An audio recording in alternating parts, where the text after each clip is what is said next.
Put your locations in the comments, everybody. Good morning. Hope everybody's having a great start to your week. Everybody had a great weekend. Power Presence Challenge is announced. Power Presence Challenge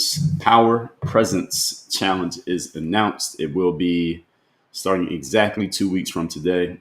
You can get registered at the link that I'm about to put in here. Oh, it's just not pasting. Those of you who are on TikTok, go to the link in my profile. If you're not on my email list, get on my email list because that is where it will be shared. For whatever reason, it's not coming up on Instagram. So let me type it in. Instagram. Put your locations in the comments, folks. Locations in the comments.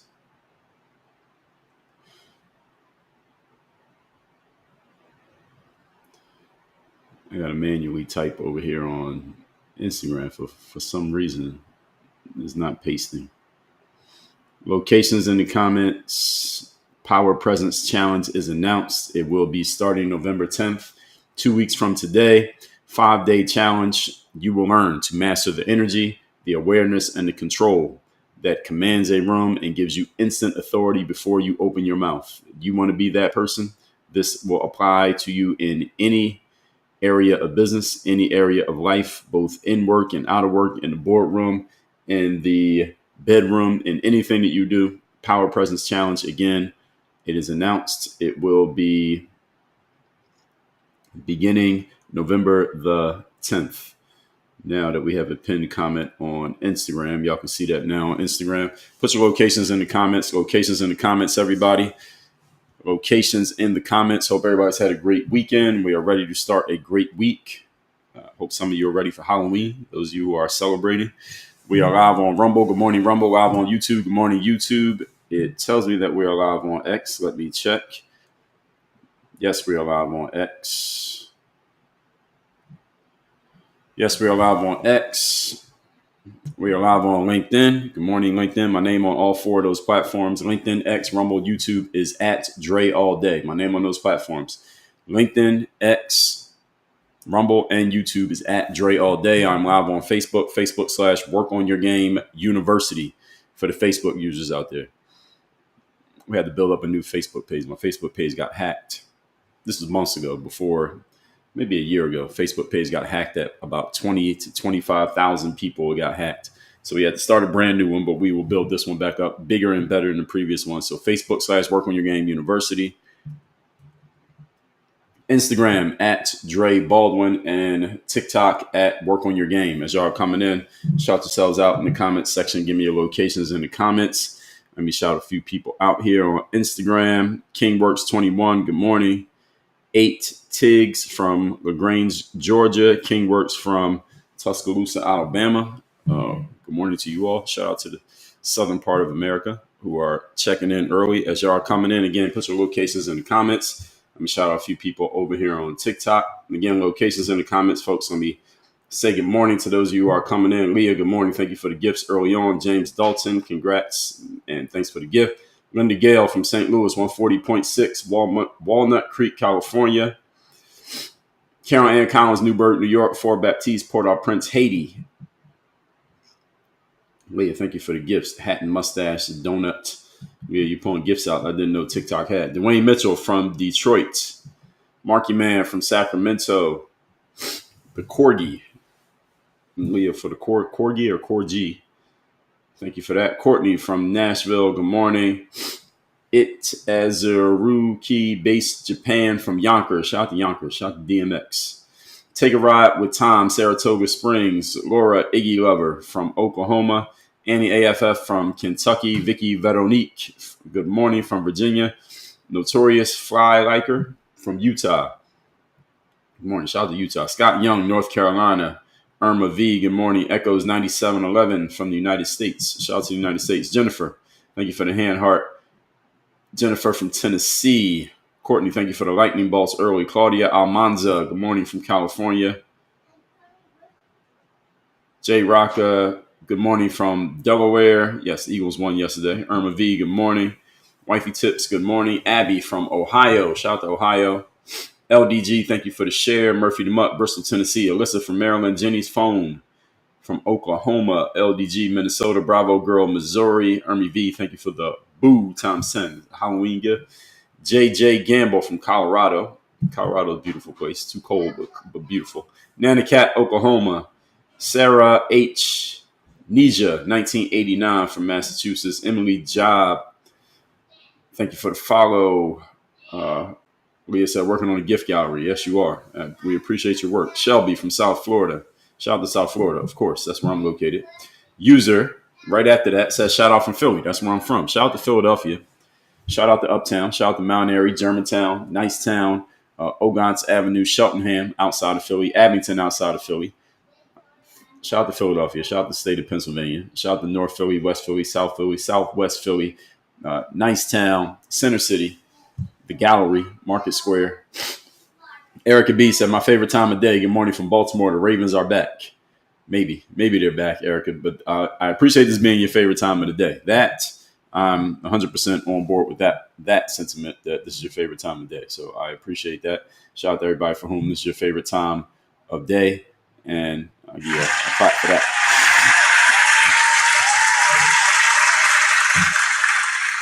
I got a text the other day. Somebody joined my texting community.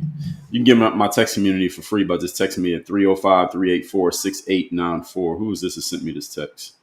This was Linda Schneider. I don't know if Linda's in here, but she said, you become my new Howard Stern. I take that as a compliment. I don't know what Howard Stern turned into the last 15, 20 years. Not actually last 10 years, but Howard Stern, before he got TDS, he was great. So shout out to anybody who I replaced there. I replaced Howard Stern, became your morning radio show. I appreciate that. I honor the position. Boss Men checking in from Florida. Good morning. Shannon Burt from Kentucky. Sylvia B from Houston, Texas. Shout out to Houston. Nice place. Your weather's not quite warm enough for me. I like South Florida better, but Houston gets pretty hot. And Erica, yeah, as far as the Ravens being back, y'all might be back. You need your quarterback. You need your quarterback back. User checking in from San Antonio. Shout out to San Antonio. Shout out to the Riverwalk. The Sixers are 2-0. All right, that's great. Yeah, Sixers are winning. Sixers have a good team. I mean, if Embiid can stay healthy all season, Sixers will be in good shape. If we don't need Paul George, they paid him, but they signed him for $200 million. Right, so they don't need Paul George. But if he comes back and he's any good, then I guess that's good too. Jules, good morning. Boss Man from the Treasure Coast of Florida. Shout out to the Treasure Coast. Manson, North Carolina is in the building. Kuya Binya, shout out. Lori from Beeville, Texas. Good morning. Sheila checking in from LA. Shout out to LA. Shout out to people up early, 5 a.m. on the West Coast. Shout out to LA. Checking in from California. Erica B said, yes, we do. We'll see Thursday. He's supposed to be coming back Thursday? Yeah, y'all need him. Y'all going to have a chance to make the playoffs. Y'all need that quarterback. So we'll see how that goes. Nikki checking in from Connecticut. Good morning. So today's topic, Lori checking in from Michigan. Good morning. Yes, so today we're talking about the pandering white liberal. And there was one specific person who triggered this idea or triggered this conversation here today. Something that I saw on social media yesterday was speaking of California, speaking of LA, your governor, Mr. Gavin Newsom, he triggered this thought in me yesterday. And that's why we're talking about this here today. We've got several topics to discuss here. We got to talk about this government shutdown ongoing. We're not going to talk about this today, but I'm telling you topics that are on the docket. I like to focus on one topic a day. So the government shutdown ongoing. Some government workers about to start missing paychecks if the shutdown continues. And, of course, both sides are blaming the other side.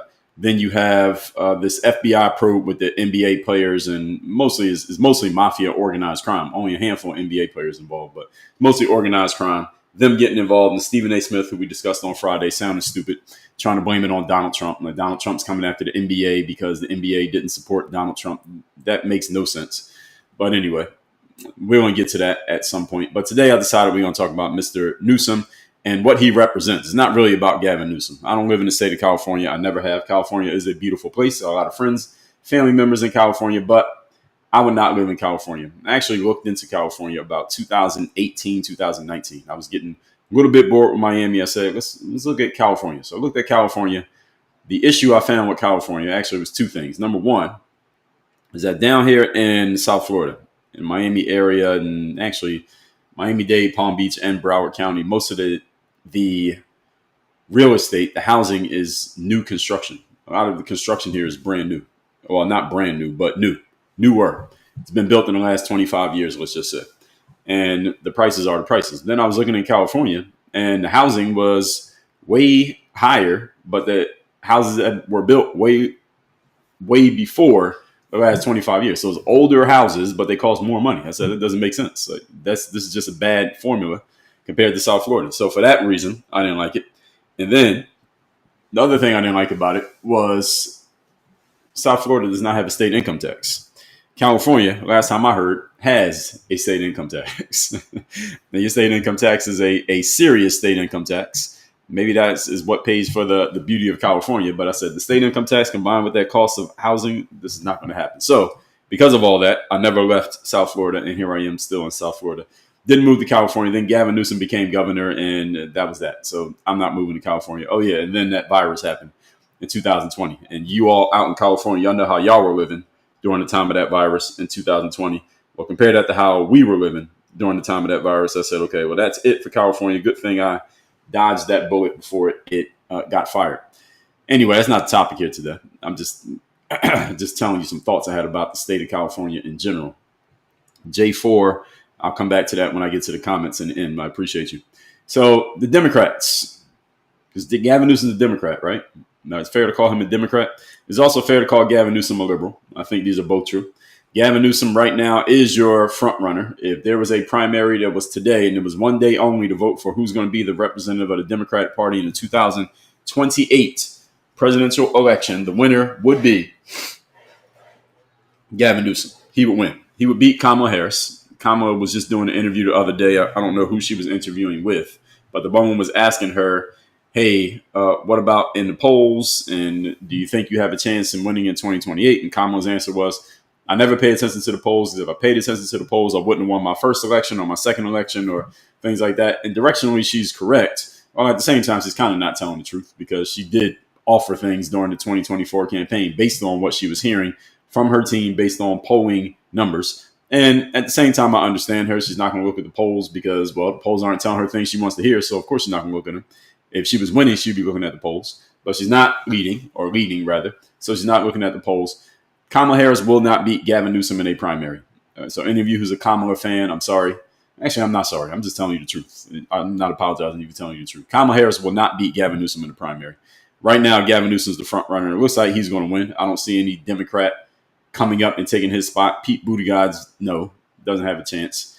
Not really. AOC does not really have a chance. And y'all ain't got nobody else. So y'all are stuck with Gavin Newsom. Democrats, listen to this. Y'all are stuck with Gavin Newsom. Californians, at least his term is about to be up. I don't know who's taking his place. Maybe it's that woman who curses out her staff. But anyway, this is the situation. And none of this is the topic really here today. Democrats pandering. Now, this is what actually got my attention. Gavin Newsom was on this podcast called All the Smoke.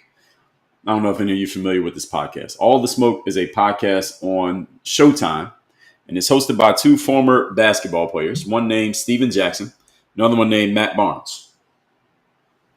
Now, you may not be familiar with Steven Jackson and Matt Barnes. They were not superstar players. Neither one of them was an all-star ever in their careers. But they both had solid, respectable careers in the NBA. Both guys are probably in that 6'7", 6'8" range. Steven Jackson was more of a scoring guy. Matt Barnes more of a defensive guy. They were teammates a few times, and they're friends, obviously. And they both like smoking pharmaceuticals. They both like smoking the plants. So they called their podcast All the Smoke because they both like to smoke. So I guess, and smoke is a, what's the word? Ebonics term that we use in our culture. Smoke means like conflict. So two people having conflict, we call it smoke. And then they like to smoke. So it's a little double entendre that they call the show All the Smoke. And it's basically a interview show. These two guys, Matt and Steven, they have guests come on the show and they interview them about whatever they want to talk about. So they talk to former athletes. They talk to entertainers. They talk to politicians, obviously. They talk to, mostly that's who they're talking to, entertainers and athletes. This is entertainment. This is entertainment business. Now, Steven Jackson, some of you may be a little bit more familiar with Mr. Jackson. And if you don't if you're not familiar with the name, maybe you remember him from 2020 when George Floyd passed away in Minneapolis. Stephen Jackson, George Floyd, actually backing up. George Floyd is from Texas. He's not from Minneapolis. He's from Texas, or he was from Texas. And growing up, according to what we heard, Stephen Jackson, who was also from Texas, he and George Floyd were actually friends growing up. Now, of course, they went on divergent paths. They're about the same age. And Stephen Jackson goes on to play in the NBA, whereas George Floyd becomes whatever George Floyd became. What the hell he was doing most of his life before he died, most of us didn't know and don't care. But when George Floyd passed away, Stephen Jackson stepped to the front lines and got a lot of attention to step to the front line. He really got pushed to the front line because he came out saying, hey, that guy is my friend. That guy was my friend in my childhood. And because of this, not for any other reason, Stephen Jackson started to get a lot of attention. And he had a lot of platform access because here's a guy who is relatively known, Stephen Jackson, and he was personally friends, at least according to him, with this guy who died, and everybody's saying his name, George Floyd. So Stephen Jackson got a lot of attention he got a lot of attention, let's just say, in 2020, and he was saying things that he says. Stephen Jackson's not all for much by way of intellect. Stephen Jackson was a good basketball player. I liked Stephen Jackson as a basketball player. As a player, he's the kind of guy, if I'm cheering for a team, I'd be happy to have Stephen Jackson on the team. He was a tough-nosed player. He could put the ball in the basket. He played defense, and he didn't shrink in big moments. I like that about Stephen Jackson as a player. Now, Stephen Jackson as a podcaster, influencer, I don't listen to their show. I don't like to smoke, and I don't think these guys offer much, again, by way of intellect, he or his friend Matt Barnes. So there's nothing I can gain from that show unless I want to be entertained. And there is a time and place for entertainment, but I don't consume too much of it. Anyway, some of you may remember Stephen Jackson because of that. These two guys, I'm bringing them up because they had Gavin Newsom, your California governor, on their show recently. I don't know when this episode came out, but some of the clips were going viral yesterday. Now, TikTok has already warned me I can't play the clips because if you play clips from published content, then TikTok gives you a warning that you can't play the stuff. But I will tell you some of the things that Gavin Newsom was saying because that's what got me to thinking about what I'm thinking about right now. So Gavin Newsom on the All the Smoke podcast. Let me see. So he got a lot of ridicule. Some say it was quote unquote conservative ridicule. I think it was just ridicule, period. But what he said was, let me see if I can find the clip. So Gavin Newsom, I'm trying to find the clips that they pulled out. Not the clips, but the quotes that they pulled out of what he was saying. Because there were certain things that he said that people were pulling out what he said. Here it is. So Gavin Newsom is talking to these guys on the All the Smoke podcast. And one of the things that he says was, quote, it was about paying the bills, man, close quote. And then he started talking about how he was hustling to get himself a chance to play sports in college. He used the term, I raised myself. This is what he said. Then he also said, I was sitting at the kitchen table with Wonder Bread and mac and cheese. That's how I grew up, bro. These are all coming from Gavin Newsom's mouth while he's talking to Matt Barnes and Stephen Jackson on this podcast. Now, I don't know Gavin Newsom. I don't know him personally. I don't know how he grew up. Gavin Newsom is nearly 2 decades older than me. So I cannot confirm nor deny his background, but some other people did speak up about this. From what we know, Gavin Newsom's dad was an attorney for the Getty family. Getty being the gas and oil company. His dad was an attorney for the Getty family. And I don't think Gavin Newsom, as we say in our culture, got it out the mud. I don't think so. What do y'all think? Y'all think Gavin Newsom is Gavin Newsom from the hood? Question, yes or no in the comments, everybody. Is Gavin Newsom from the hood? Because he took on this affect while he's talking to Stephen Jackson and Matt Barnes that he's from the hood and that he got it out the mud and he grew up in this rough and tumble background, et cetera, et cetera. This is what Gavin Newsom was claiming. Okay, so none of you are saying that Gavin Newsom's from the hood. Gavin Newsom's not from the hood. He's talking to these guys who are allegedly from the hood, and he's putting this up. And he's putting up this front like he was this person from a rough and tumble background. He had to hustle his way up to become who he was. He's saying that so he can better relate, I guess, to these two guys, Matt Barnes and Stephen Jackson. First of all, Stephen Jackson is, from what I've heard, from the stories I've heard from Stephen Jackson, way before he was on TV, when he was just a basketball player, Steven Jackson is from the hood. All right, from what I've heard, he is from the hood. He's from the same same neighborhood as George Floyd. George Floyd was from the hood. Steven Jackson is from the hood. It doesn't make anything he says any more or less accurate. Just the reality. He's from the hood. Matt Barnes is not really from the hood. Matt Barnes gives off sometimes the effect. He's not actually from the hood. There's a lot of stories you can read about Matt Barnes' background. He ain't from the hood. But anyway, doesn't mean what he says is not credible. He's just not from the hood. Now, here's a picture that someone pulled up of Gavin Newsom. Looks like when he's in high school. Now, I don't know if this is a real picture or not. Any of you could tell me, is this photograph real? So it says most stylish senior, and Gavin Newsom won the award for most stylish senior. It's like a yearbook photo. The most stylish person in their senior class, Gavin Newsom's senior year of high school, was him. And you see he has a nice little scarf around his neck. So he looks like a very stylish guy. Now, I'm not white and I'm not from California, but Gavin Newsom, that scarf there, all right, nobody where I'm from wore those. All right, if we wore a scarf, it was because it was actually cold outside. This doesn't look like a cold outside scarf. This looks like a fashion scarf. But anyway, so here's the photo of Gavin Newsom. Anyone want to take a look at that? Is this a real photo? Can anybody confirm or deny? Is this a real photo? This is Gavin Newsom, his senior year of high school, where he won the award for the most stylish senior. This is Gavin Newsom, his senior year. I don't know if this is real or not. But I do know from what I heard, someone said, so a couple of you are saying that Nancy Pelosi is Gavin Newsom's aunt. Okay, great. And Gavin Newsom, there was some other things that people were saying about Gavin Newsom. So this is similar to, if you look at the Democratic Party, a lot of them coming out with this stuff. So Elizabeth Warren, no, she's an Indian, allegedly. Tim Walz served in combat and he was in Tiananmen Square. Not true. Kamala Harris worked at McDonald's. Not true. Gavin Newsom was poor, eating Wonder Bread and mac and cheese. All right, these are all Democrats. And this is the Democratic pandering that when I heard Gavin Newsom yesterday, got me thinking about Mrs. Hillary Clinton. Now, we all know Hillary, right? Crooked Hillary. And Hillary Clinton in 2016, when she was running for president against Donald Trump, she was sitting down with the members of the Breakfast Club. At the time, it was Charlamagne the Guy, DJ Envy, and Angela Yee was one of the hosts at that time. And one of the things that Charlamagne, who is the main driver of the show, Charlamagne asked Hillary, what is one of the things that you always carry around with you? Do y'all remember this question? Y'all remember the answer to the question? Anybody know the answer in the comments? Charlamagne asked Hillary Clinton on an interview during her campaign, what's one of the things you always carry around with you? That was the question. What do you always carry around with you? Hillary Clinton is, how old is Hillary Clinton? Let's find out. Hillary Clinton, I think maybe in her 70s, maybe 60s. Hillary Clinton age. So I just typed in the word Hillary as a second. Hillary Clinton is 78 years old. She's older than I thought. And she looks pretty good for 78 years old. I will give her that compliment.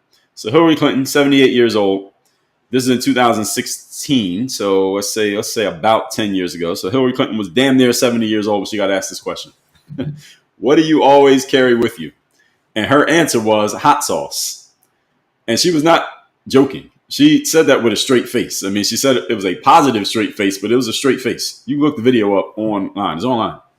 I saw it yesterday. I was looking at the clip. And she said hot sauce. And the hosts were asking, they were like, what, do you really mean that? Like, what are you saying? And she's saying, yeah, hot sauce. There's hot sauce in her bag. And Charlamagne, who again is the main interviewer of the show, he asked the most important questions.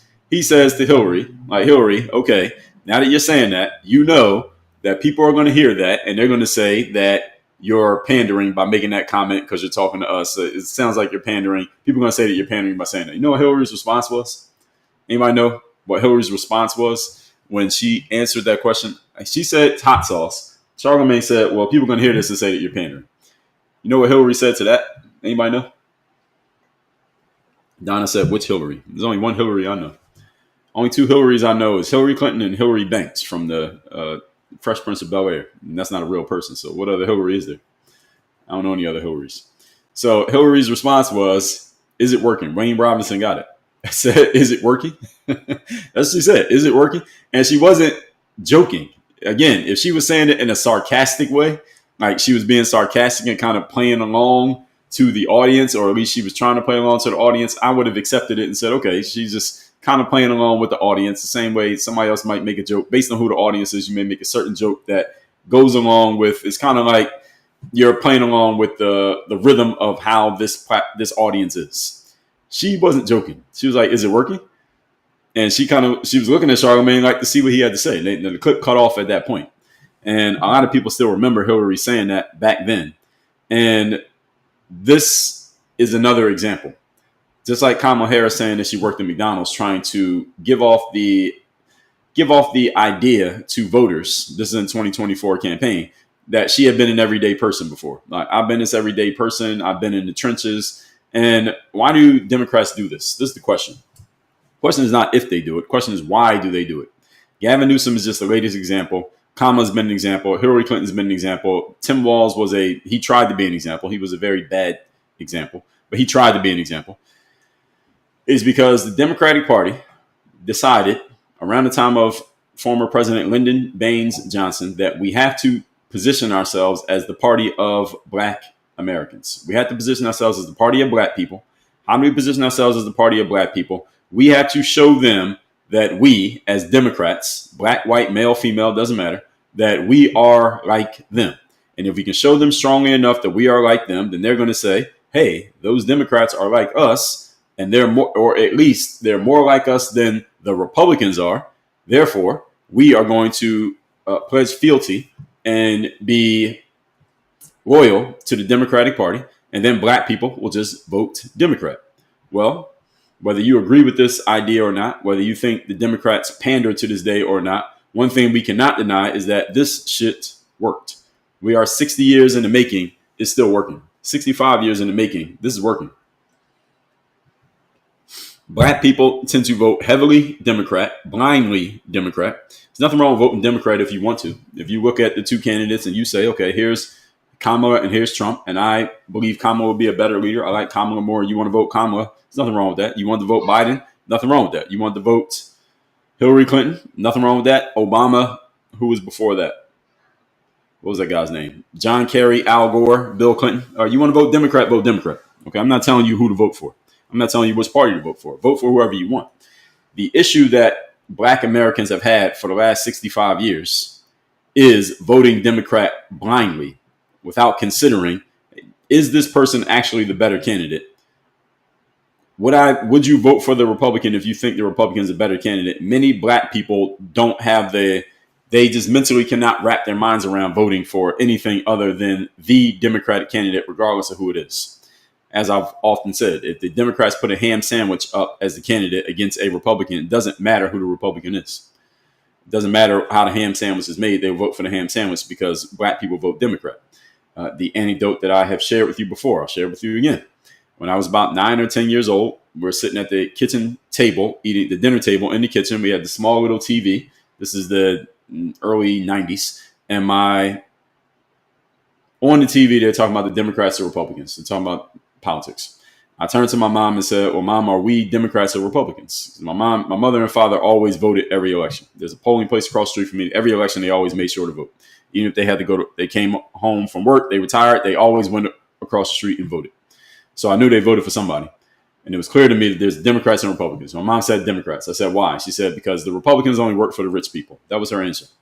The Republicans only work for the rich people. Now, my mother and father were born in the early 60s, so they are definitely products of this indoctrination. Now, where does this indoctrination come from? Lyndon Baines Johnson, president who succeeded JFK, he came up with these ideas. Some of you may think he did this nefariously. Some may think he did it out the kindness of his heart. I think it was a combination of both, that we need to come up with some programs to help Black people, quote unquote, catch up to white people in America. This is around the time where in the 1960s, a lot of things happened. We know the JFK assassination, the civil rights movement, Malcolm X, Martin Luther King, all these things happening all at the same time. Vietnam shortly in the tail end of all this stuff. Lyndon Baines Johnson decided, or came up with the bright idea, along with others, that Black people are behind white people in America because of the after effects of slavery and Jim Crow and segregation. Slavery, Jim Crow, segregation, kind of all three sides of the same coin, so to speak. How do we help black people catch up? So he came up with all these plans, welfare being one of them, that we are going to put these plans in place. And yes, white people can partake, but we're going to put these plans in place and these systems in place and these policies in place that are going to help black people catch up. Not because we're going to push black people to be better, but because we're going to manufacture equality amongst black and white Americans. This is a problem. Let me back up. This is an idea that has been pushed politically by the political left for the last 65 years that has become a problem because, as good as it sounds, it has never worked. Let me take a sip of water while you marinate on what I just said. This is the fundamental issue with politics in the United States, fundamental issue with politics, period, anywhere in the world. But let's focus on America because this is where I live. This is where I had the most experience. The fundamental issue with politics in America are good sounding ideas that on the surface seem like they have positive intentions, but in practice do not work and often produce the opposite effect of what they claim to be trying to do. This is the fundamental issue with politics. That right there. And today we're focusing on what this does to and for black Americans. Because if Lyndon Baines Johnson comes out and says, he gives a speech, and he gave speeches saying this, basically to this effect, black people are behind. White people got a head start on black people because of racism, segregation, Jim Crow, etc. We need to do something to help black people catch up so that everybody's on a level playing field and black people have the same chance that white people have in America. Well, what black person would have a problem with that? On its surface, that is a good idea. If I was listening to that in 1962, I would say that sounds like a good idea. Yeah, why not? Why not do some things to make it a level playing field so that black people can catch up to white? Yeah, why? That's a good idea. Thank you, President Johnson. The problem is politicians tend to have these good sounding ideas that do not work in practice. Some things sound good in theory, they don't work in practice. As the saying goes, real life tends to differ from the lab tests. The problem is that you cannot manufacture equality amongst human beings. That's impossible. It's scientifically impossible to manufacture equality amongst people. You cannot make people equal. Why can you not make people equal? Because no matter what policies you put in place, what rules and laws or handouts, or whatever you want to call it, you put in place to help this person catch up to that person, as soon as you remove the training wheels, i.e., let's say you put someone in a certain position. So let's say you got white people are like this. They're at this level in America and black people are at this level. So you create a whole bunch of policies that are allegedly going to put black people up here so that they're the same as white people. Let's say you do that. And this policy puts the black people right here. So your policy did this. So black people from here to here. And again, I'm just using this as an example. Get black people up here. Now, as soon as the government gets out the way and lets everybody do whatever it is they're going to do, it's the performers are going to perform and the underperformers are going to underperform. Doesn't matter what you do. You can't manufacture equality. You can make it look like everybody is equal, at least for a temporary period of time. But as soon as you get out the way and let people do whatever they want to do, they're going to do whatever they want to do. And the problem with that is most people are not going to do things to continually push themselves ahead because most people are average by definition. So if you hand people, this is something that, on a side note, black people talk about cash reparations. The black people should be handed cash reparations. Listen, I'm not going to go and put any effort into getting cash reparations for black Americans, even though I would be a recipient. If someone's able to achieve it, send me my money. The problem is not the concept of black people wanting cash reparations. Again, I'm not putting any effort in arguing about it, but there are many people who do. If they're able to achieve it, I will take my check. However, a lot of people think that if you just give a whole bunch of money to black people, that will close the gap between where black people are and white people are financially. That's not true. This is false. Why is this false? Because if you hand a bunch of money to a bunch of people without handing them the skills necessary to acquire said money, you just give it to them, then the same people who were broke before will be broke again. The same people who were rich before will be rich again. That money will go right back to the rich people. All you're doing is putting more money in circulation that will make the rich richer and the poor poorer. And you hear people, let's say Bernie Sanders, our friend Bernie, we were talking about him last week. Bernie Sanders is on tour with his granddaughter, AOC, and selling a book about fighting the oligarchy. And their whole frame is, look how much money these few people who have a bunch of money, look how much money they have compared to how much money everybody else has. This is a big gap, right? If you handed a bunch of money to black Americans, it doesn't matter who you handed it to. I'm using black Americans as an example. If the government comes up with a bunch of money, same way they come up with money for wars, they can come up with money for reparations. All right, that is true. I don't think it's going to happen, but they could do it. So let's say the government comes up with $1 billion. And they just hand it out to black Americans. All right, here's your reparations for slavery. So now they just put $1 billion into circulation, all in the hands of black people. You know what would happen? Within about, that wouldn't take that long, 5 to 10 years. You know what would happen? That same oligarchy that Bernie Sanders is complaining about, that money that just got put into circulation in the hands of black people would find its way right back to the rich people who already have most of the wealth. Why? Because wealth is not about handing somebody money. It's about how people behave. It's about the way you think. It's about what you do on a consistent basis. Now, this is not an argument against the concept of reparations for that reason. I'm not saying you shouldn't give out reparations because people would be broke again. They will be broke again. But if you happen to want to give out the money, go ahead. I will say for the third time, if America decides to give cash reparations to black people, send me my fucking money. But the argument that black people are saying that this would close the gap, that is false. That this would not close the gap. It would actually make the gap bigger, because the same people with the mindset that causes them to not have money now, they would just have a whole bunch more money to lose in the future. The government gave you $1 million, you will find a way to lose the $1 million. That's how it works. That's a mindset thing. That is not a, oh, give me money thing. But anyway, let me not get too far off the topic. I'm already off the topic. Actually, I'm on the topic. This is all part of it. Malcolm X. Everybody knows Malcolm X. Malcolm X wrote an autobiography that is literally titled The Autobiography of Malcolm X. Whether you are black, white, any other color, Asian, Latino, whatever, all of you should have read. How many of you have read The Autobiography of Malcolm X?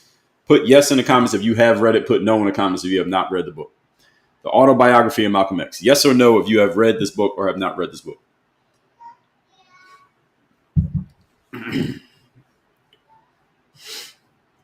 I'm getting some yeses and a whole lot of no's. I'm getting more no's than I would think to get. If you have not read The Autobiography of Malcolm X, go get the book and read the book. I don't care if you get the audio book, get the digital book, get the physical book. Read The Autobiography of Malcolm X.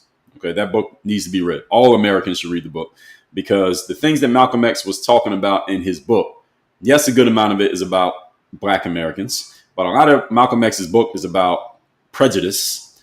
Malcolm X had a lot of prejudice against white Americans, a lot of it that he was open and honest about and vocal about for many years.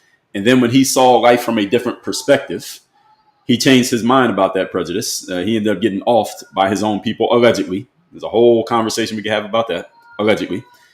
Losing his life at the hands of his own people. And Malcolm X also says something I often quote from his book. He said, every organization must have a boss. Now, even if you're by yourself, you got to be the boss of yourself. And also, Malcolm X was very, very vocal about the white liberal. Malcolm X was not a fan of the white liberal. This is back in the 1960s.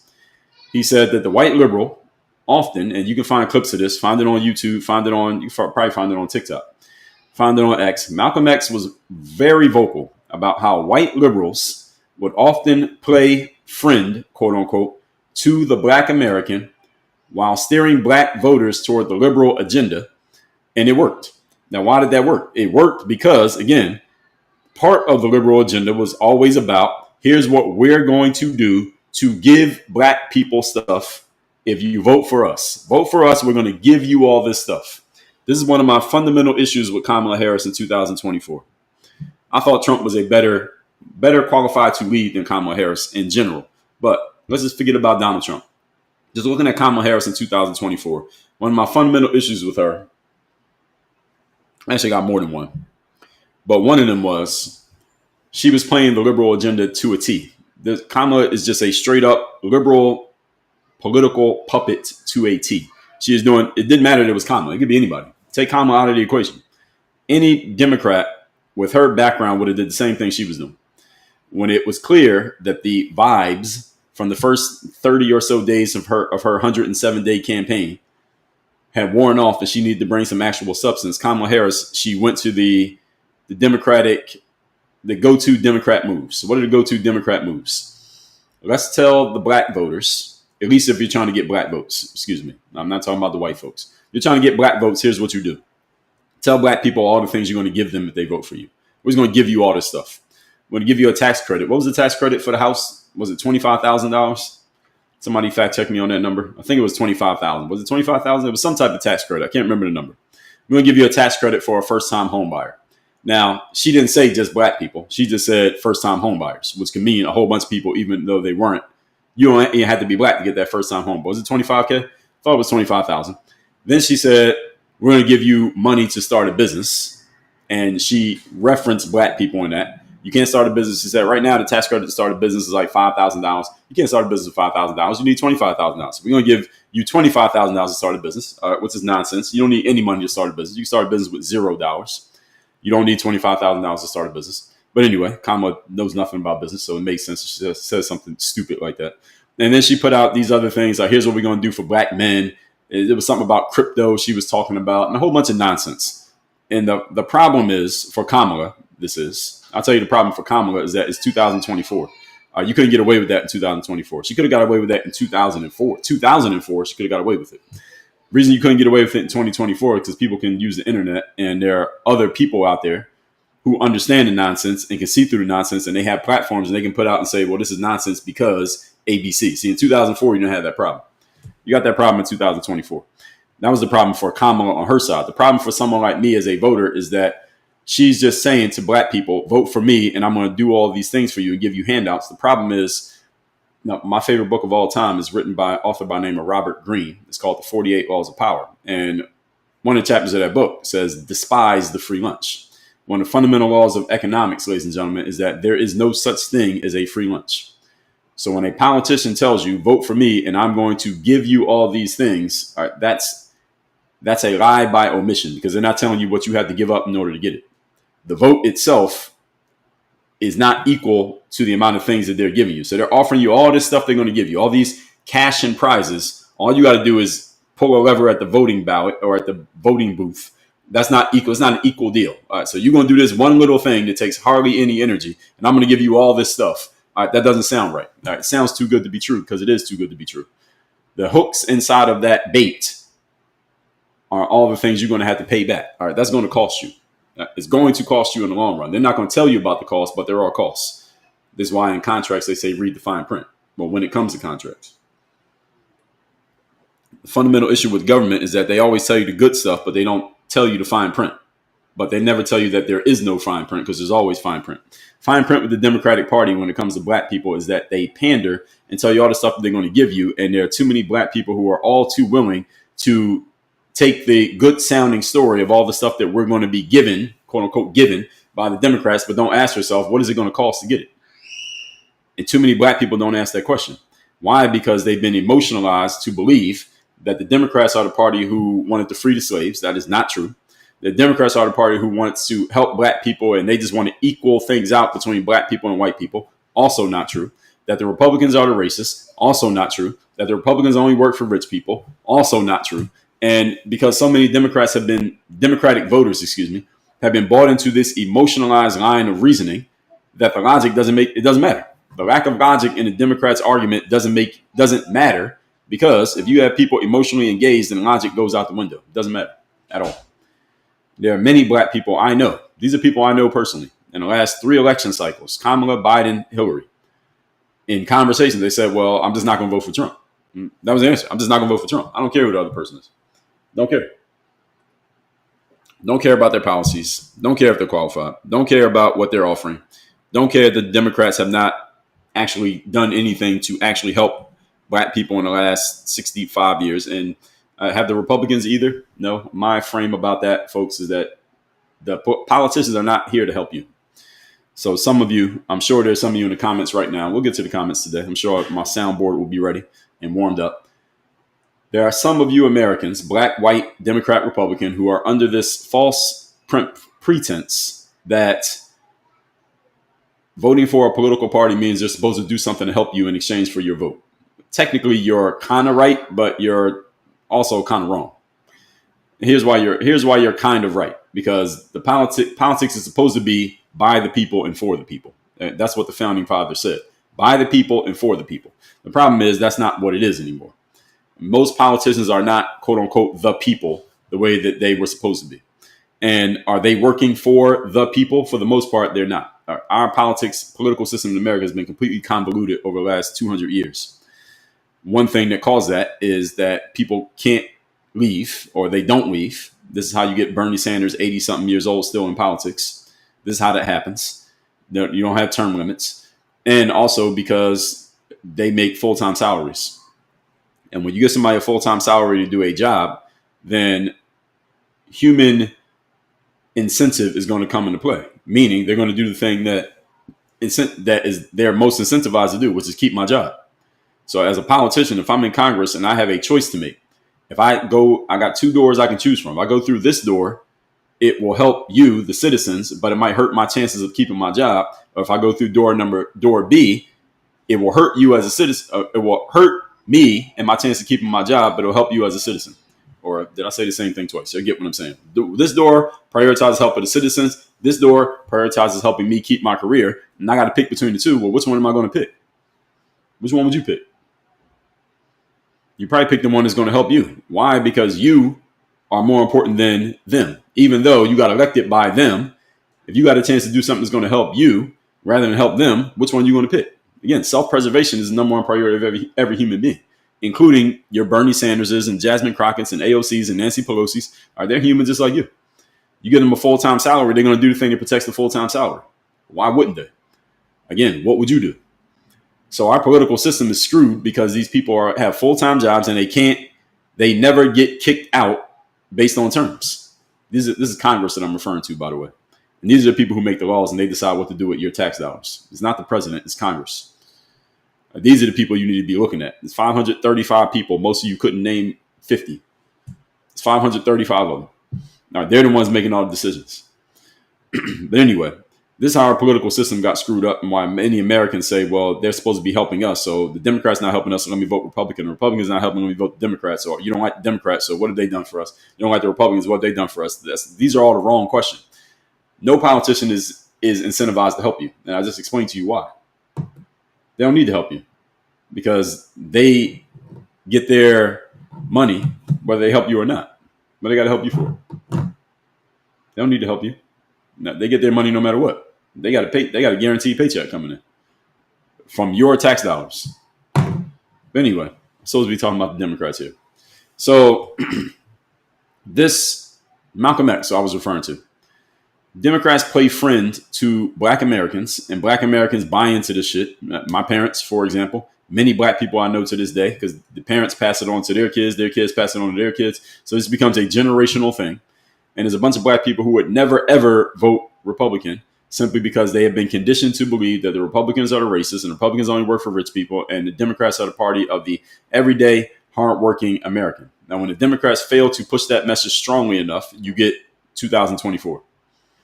When Democrats do it successfully, you get 2008, 2012, generally speaking. So the media now supercharges this. The media is generally leaning left. The mainstream media generally leans left. That's starting to shift a little bit. And now you have these independent platforms, quote unquote, independent platforms. These are your podcasters, streamers, etc., who can put their messages out. And now that TDS is still strong, but it's not as wide as it was before. It's deeper, but not as wide. So TDS used to be super wide. That's TDS is Trump derangement syndrome. These are people who would just say anything negative about Trump no matter what. Or another form of Trump derangement syndrome that often is not talked about, it's not talked about enough, are people who actually have positive things to say about Donald Trump, but they're afraid to say them. All right, that's TDS too. That has waned. So now there's a lot less of that. And the people who have TDS, there are fewer of them, but they just go very deep. They just quadrupled down on it. And there are fewer people who have TDS, more people willing to say positive things about Donald Trump, whether on their platforms, in person, at work, on the internet, et cetera, et cetera. And now you have more balance, let's just say, in the conversation between the political right and the political left. That's where we're at today. And what the Democrats continue to do, they've been reading from the same playbook for 65 years. And there's a reason why they keep reading from this playbook, because it works. I'm knocking the playbook, but I'm also giving it credit. This playbook works. Read from the playbook of I'm speaking the language of you. This is Democrats talking to Black people. And they get a bunch of Black voters. Barack Obama got like 98% of the Black vote in 2008 and 2012. Black people who voted, almost all voted for Barack Obama. Joe Biden got enough of it. And I don't even want to talk about 2020 because I don't want to get suspended off TikTok again. Joe Biden became president in 2021. Let's just say that. And Kamala Harris failed at it, and that's the reason why she lost. Kamala Harris did not get enough of the Black vote. And if you can't win your backyard, you ain't winning the election as a Black person. You're Black, you can't dominate your backyard, you ain't winning. Barack Obama dominated the Black vote. Kamala Harris fumbled the Black vote. A lot of black males either didn't vote at all or they voted for Trump. And that's why she lost. Had all black males who voted for Kamala, she would have won. But they didn't vote for her. That's why she lost. Period. So she fumbled the bag. She fumbled the ball that was handed to her by the Democratic Party. Now, Gavin Newsom, knowing this, they're both from the state of California. Gavin Newsom saw Kamala fumbled the ball, excuse me. The bag, the ball doesn't matter. She fumbled something. Gavin Newsom is like, okay, well, I got to make sure I pick the ball back up because we need these black votes. Because if black people start voting for the Republicans, we ain't got a chance. So here's Gavin Newsom going on a media tour, a 3-4 year media tour. He started his own podcast. Now he's going on another podcast. Excuse me. He's trying to goad Joe Rogan into having him on the podcast. I don't think it's going to happen. And now he's going on all the smoke. He's going on all the black platforms that he can go on. Won't be long before he's on the Breakfast Club. That's coming. Guaranteed. He'll be on the Breakfast Club before 2028. That's guaranteed. And now he's trying to show that he speaks the language of the black people. Now, Gavin Newsom, I'm not that mad at Gavin Newsom for doing what he does because Gavin Newsom is a polished politician. I believe Gavin Newsom is not trustworthy. I think he's been in the political game for too long to be real. He tries to play as if he's real. Same thing that Kamala tried to do. He's not real. He's almost 60 years old, I believe, pretty close in age to Kamala Harris. Too polished, too slick, been around for too long, too smooth talking, which all reads as not trustworthy as far as I'm concerned.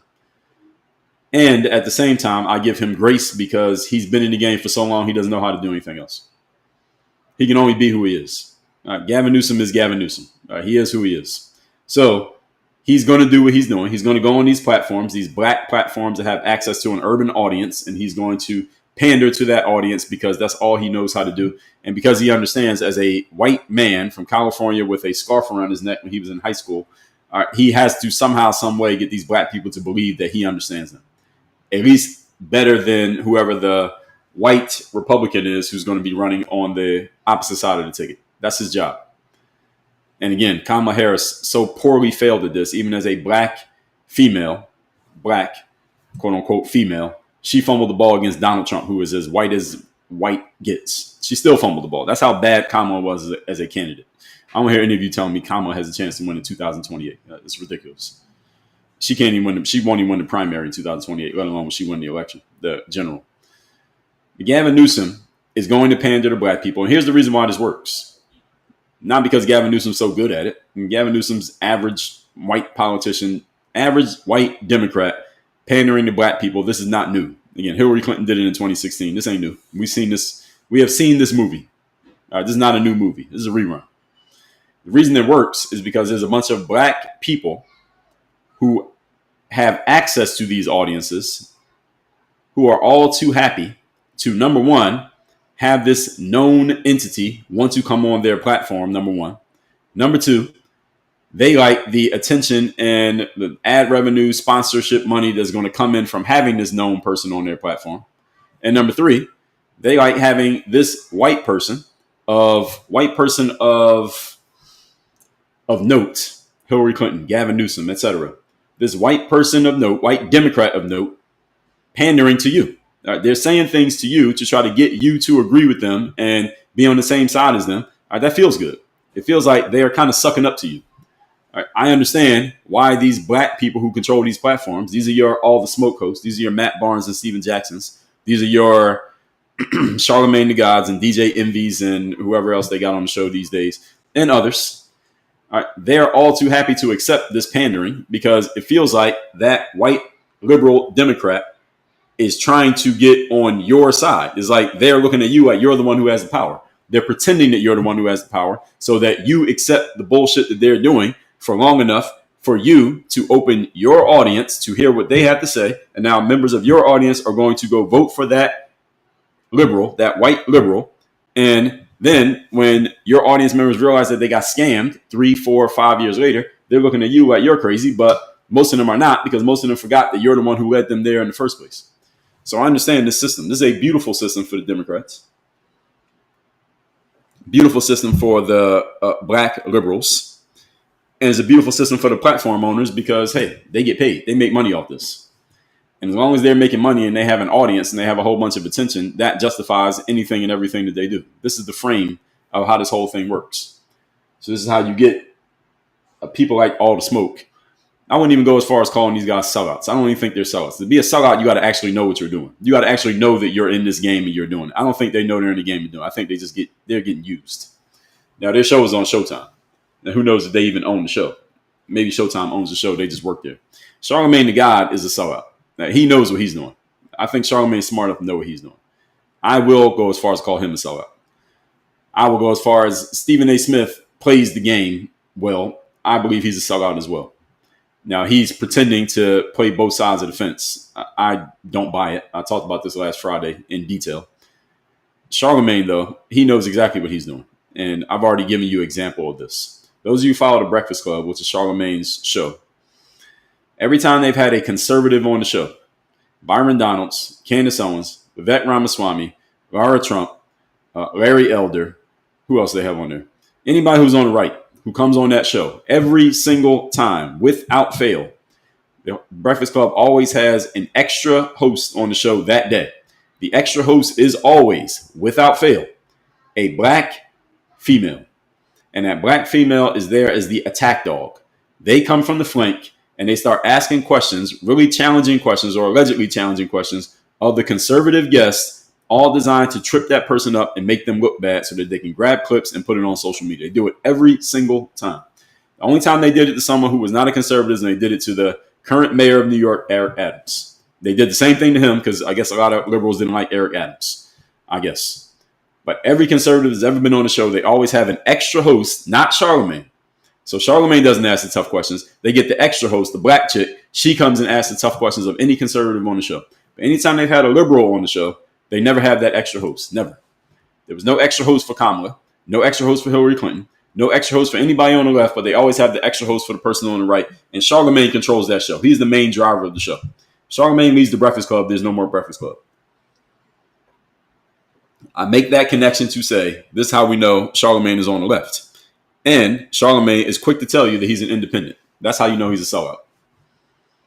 He's on. I just gave you the logic as to why I know he's on the left because he controls the show. The show that's Charlemagne's show. All right, DJ Envy I like, but that's Charlemagne's show. He controls who the hosts are. If they want to have a guest host, they want to have Angela Rye on the show or not have her on the show, they control that.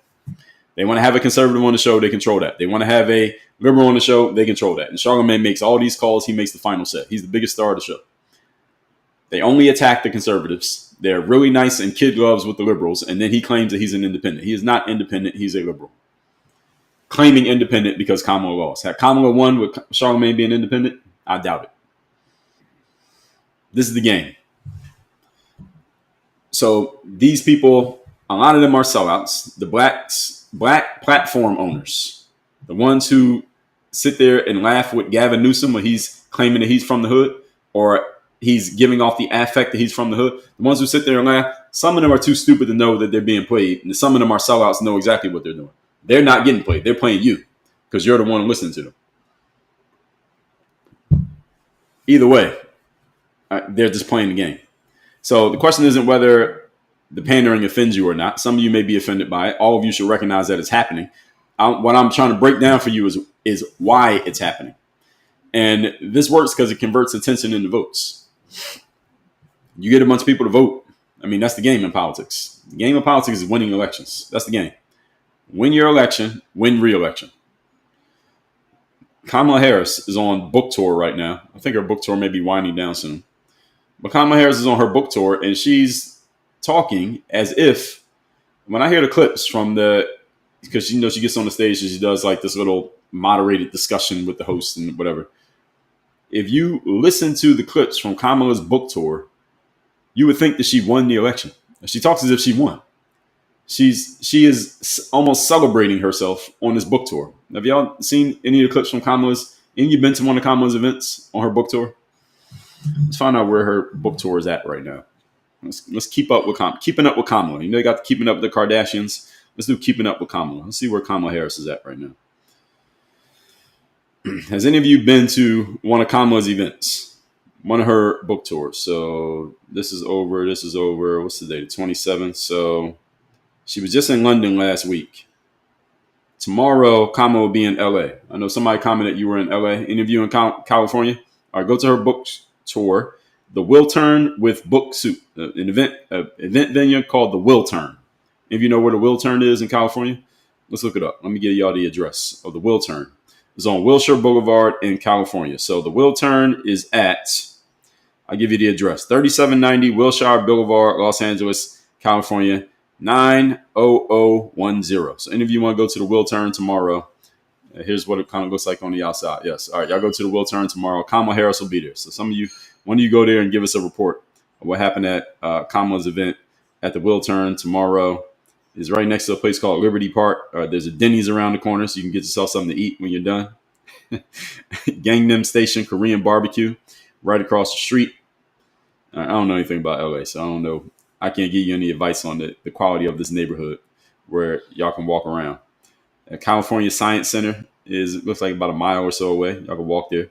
All right, so and right next to Beverly Hills. All right, this is supposed to be a nice place, right? So she's gonna be there on the 28th.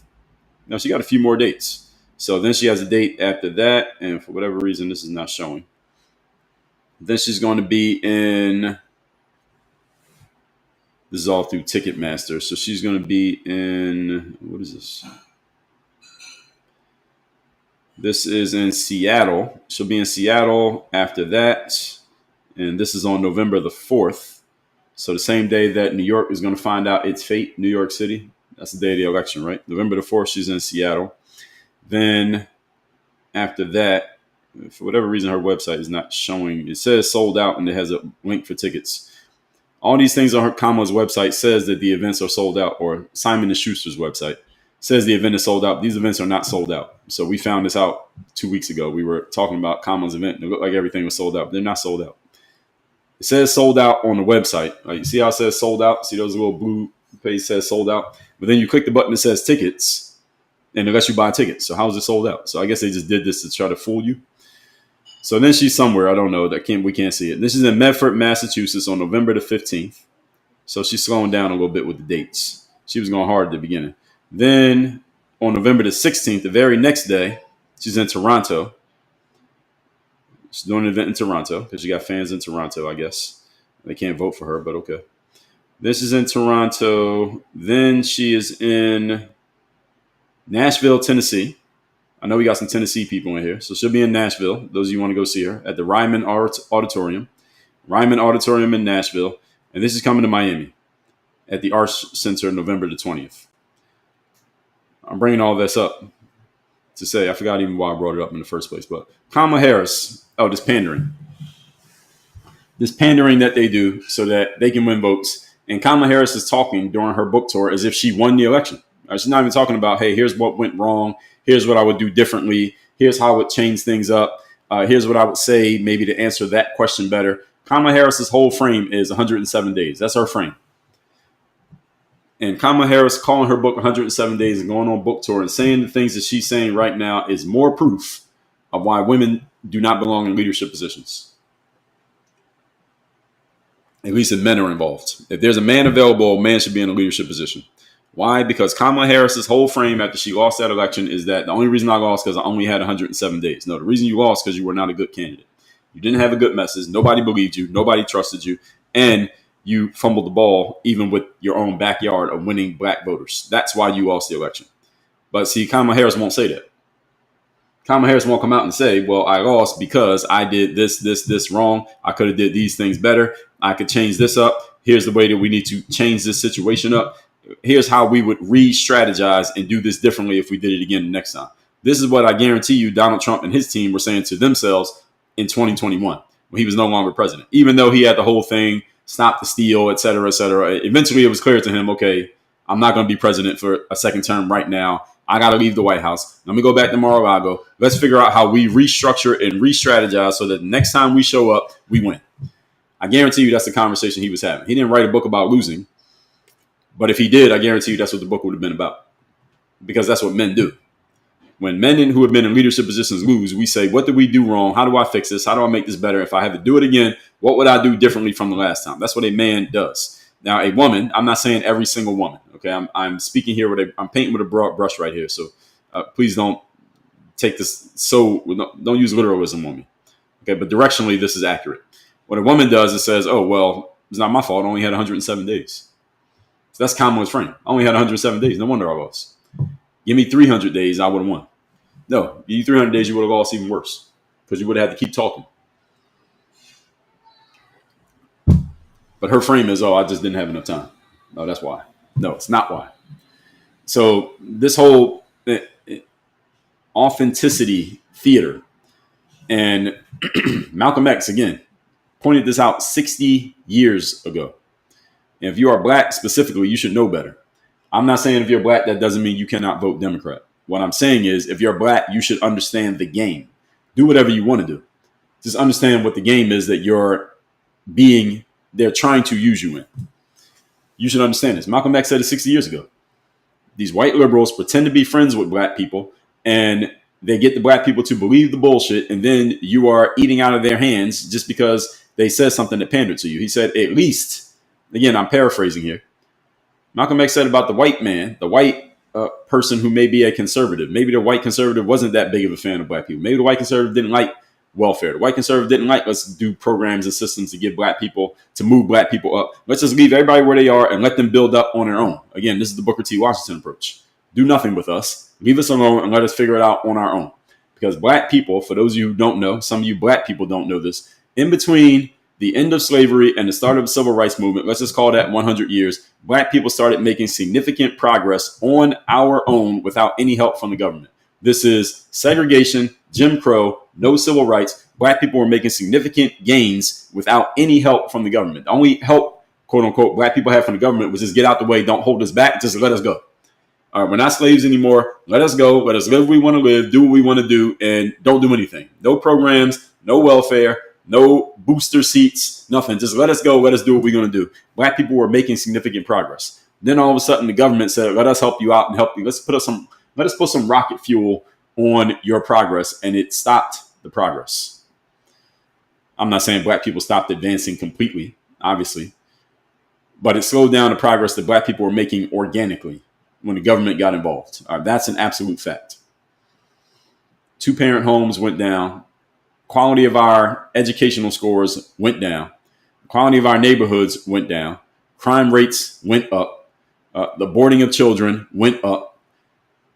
Our communities got worse. That's subjective. All of these things happened when the government got involved because the government was, quote unquote, helping. And a whole bunch of black people said, oh, well, these are good things because look at all these programs that the government did for us. When the government was doing nothing, we were doing better than when the government did something. That's an absolute fact. Black Americans did better when the government was doing nothing and just getting out of the way, not holding us back, not enslaving us, but not doing anything for us. There was a 100-year period where we were getting there. In the last 60 years, the progress is still happening, but it's happening slower. Here's what also happened at that time. Once those programs went into place, the government realized, okay, well, we are white ourselves. We're talking about how black people need help catching up with white people. We can't, as a bunch of white people ourselves, get in their faces and say, well, hey, y'all are behind us as white people. Let us help you out to catch up. Well, come on. Black people ain't that dumb. They maybe not be that. I'm thinking how the white person back then, the white liberal might have been thinking. They might not be that smart, but they ain't that dumb. We can't have us telling them we're going to help you catch up to us. Why would we do that? It doesn't sound right. It's kind of like the coyote telling the road runner, hey, let me help you out. It's cold outside. Come inside my cave and get warm. That's a little bit too good to be true. They said we got to find some black people to do this. We got to get some black people to say these things. This is where you got the race hustler. This is where Jesse Jackson and Al Sharpton came from. By the way, they came from this era. They were birthed in this era. Sometimes literally birthed in this era. We got to get some black faces to tell these black people these messages that come from us. The things that you hear from Jesse and Al didn't come from them. Again, didn't come from Jesse and Al. It came from the white liberal. They just had to find a black face to do it. And again, now why would Jesse and Al do that? Why would they sell out their own people to give you this message? Because they got paid. That's why it's called selling out. It's called selling out for a reason. There's money involved. They got paid to do that. This is the reason why Charlemagne seems to be pretty successful as far as him being known and building a platform and his career and business and whatever you want to call what he's doing. That seems like is working pretty well. All the Smoke seems to be a very popular podcast. These people are getting paid. It's called selling out for a reason because something's being sold. Selling means money is being exchanged. And in the black community, one of the easiest ways to shut up anybody who is challenging anything that another black person is doing is saying, well, hey, they're making money from it. So why are you hating? They're making money. They're making money. They're taking care of their family. They got out of the hood. They're successful. So why are you saying something negative about a successful person who's making money and taking care of their family and they're getting out of the hood? Just because somebody's making money does not mean whatever they did to make money must be justified. But there's a lot of black people who buy that argument. So again, this is a system, folks. This is the reason why there's an answers for every point. Every point, there's an answer to it. So you got to be able to go beyond the first level and get to the second, third, fourth levels. That's when you start calling people out on their nonsense. But all this requires logic and depth of thinking. Most people don't want to engage in it, especially in the black community. And again, I can say that as a black person. So it really what it does, it insults the intelligence of the audience when the white liberal is pandering. The problem is a lot of people in the audience don't have much intelligence. So you're not really insulting their intelligence. You're only insulting the intelligence of a small percentage. The rest of them are happy to hear it. There's a lot of black people out there who may not say it in so many words, but they will have a belief that they have themselves. And when they hear some prominent white person say it, that gives credence to the point. Oh, a white person said it. So that must make it even more true. Again, now a lot of black people are not going to say that out loud because it sounds silly. But do they believe it? They do. Again, go look up Gavin Newsom on All the Smoke podcast. When he started saying, I was hustling and I was sitting there with Wonder Bread and mac and cheese, Steven Jackson started getting excited because Gavin Newsom was saying it. But Steven Jackson, you like 40-something years old. That's how you came up. Why does it matter that Gavin Newsom said that? Even if it was the truth, why does it matter that Gavin Newsom said it? Well, does that give it more credence because Gavin Newsom said it? You said it. Matt Barnes said it. Why does Gavin Newsom have to say it? Why does that make it matter more? I don't understand. Actually, I do understand, but I'm directionally saying that I don't. So it puts all these black people into this monolith that this is the way that we think. This is what we agree with. This is what sounds good to us. And then what the white liberals do, again, they're not dummies. They don't go and find somebody like me to be the gatekeeper. They go find Stephen A. Smith. They go find Charlemagne. They go find Matt Barnes and Steven Jackson and whoever else. I'm just using these guys as an example. They're going to find those guys to be the gatekeepers because those guys don't have the depth to challenge the nonsense, number one. Number two, they don't have the mental independence to say, listen, you can keep your check, but you're not going to buy my integrity in exchange for pushing the white liberal messaging. And number three, these people couldn't sit there and have a conversation with those white liberals and say, well, that's some bullshit, what you just said, and here's why. They go find people who don't have the depth to do those three things, and there you go. And as far as the money goes, there's always somebody who's going to take the money. And so all you got to do is you dangle the check around. There's always going to be somebody who takes the check. And a lot of people have a hard time turning down a big enough check for whatever reason. Doesn't matter what you're asking them to do. In exchange for the right amount of money, you can pretty much get anybody to do anything. It's pretty much how it works, especially in a capitalistic society, and especially in Black America, where the dollar, anybody who's making money, they could justify anything they did. There was just a versus this past weekend. It was Cash Money versus No Limit. And there was somebody on X talking about Master P. And they're like, yeah, Master P made it as a pharmaceutical street dealer and a rapper. And they're saying, well, he played a preseason game or two in the NBA and he made it in all three. And I said, not really. He made it in music. How you going to say somebody made it as a pharmaceutical street dealer? How do you make it? And how much did he make?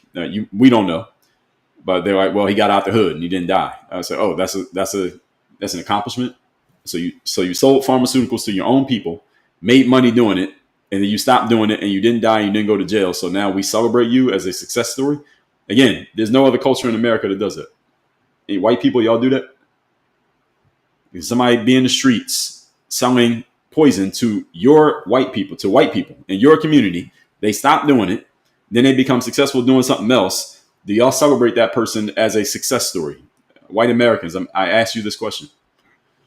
Okay, I'm just making sure. We do. Master P It's allegedly a success story because he made it out the street. What was he doing in the street? And who was he doing it to? I like Master P's music. Music-wise, I like Master P. I don't know what he was doing in the street, but according to his music, he was selling poison to his own people. He made money doing it, and then he used that money to get himself out of the street.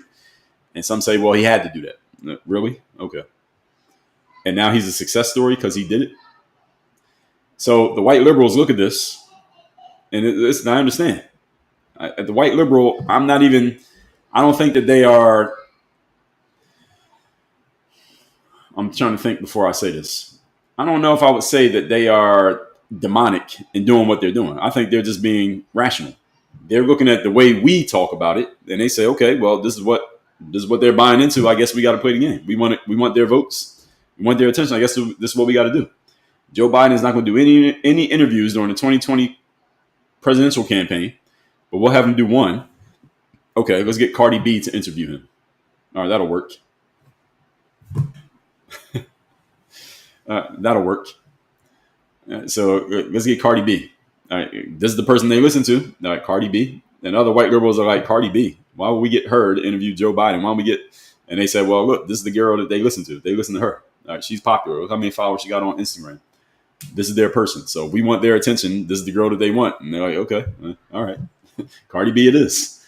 And this is what it is. So I understand the white liberal. If I was a white liberal myself, I'd say, hey, this is a results-based business. What's going to get us the result? Cardi B? Okay, Cardi B. All right, yeah, we could get Thomas Sowell, but Thomas Sowell, they ain't listening to Thomas Sowell. They listen to Cardi B. We got to get Cardi B. So this is the game.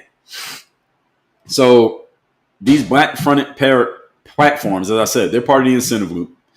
They rely on advertisers, booking pipelines, and again, this is all part of the plan. This is all a coordinated plan, and this dependence narrows debate, and it punishes anybody who goes against it. Like, there are black people who would really, really not like me for saying these things if I was in front of a certain audience of black people. There's a lot of black people who wouldn't like what I'm saying right now.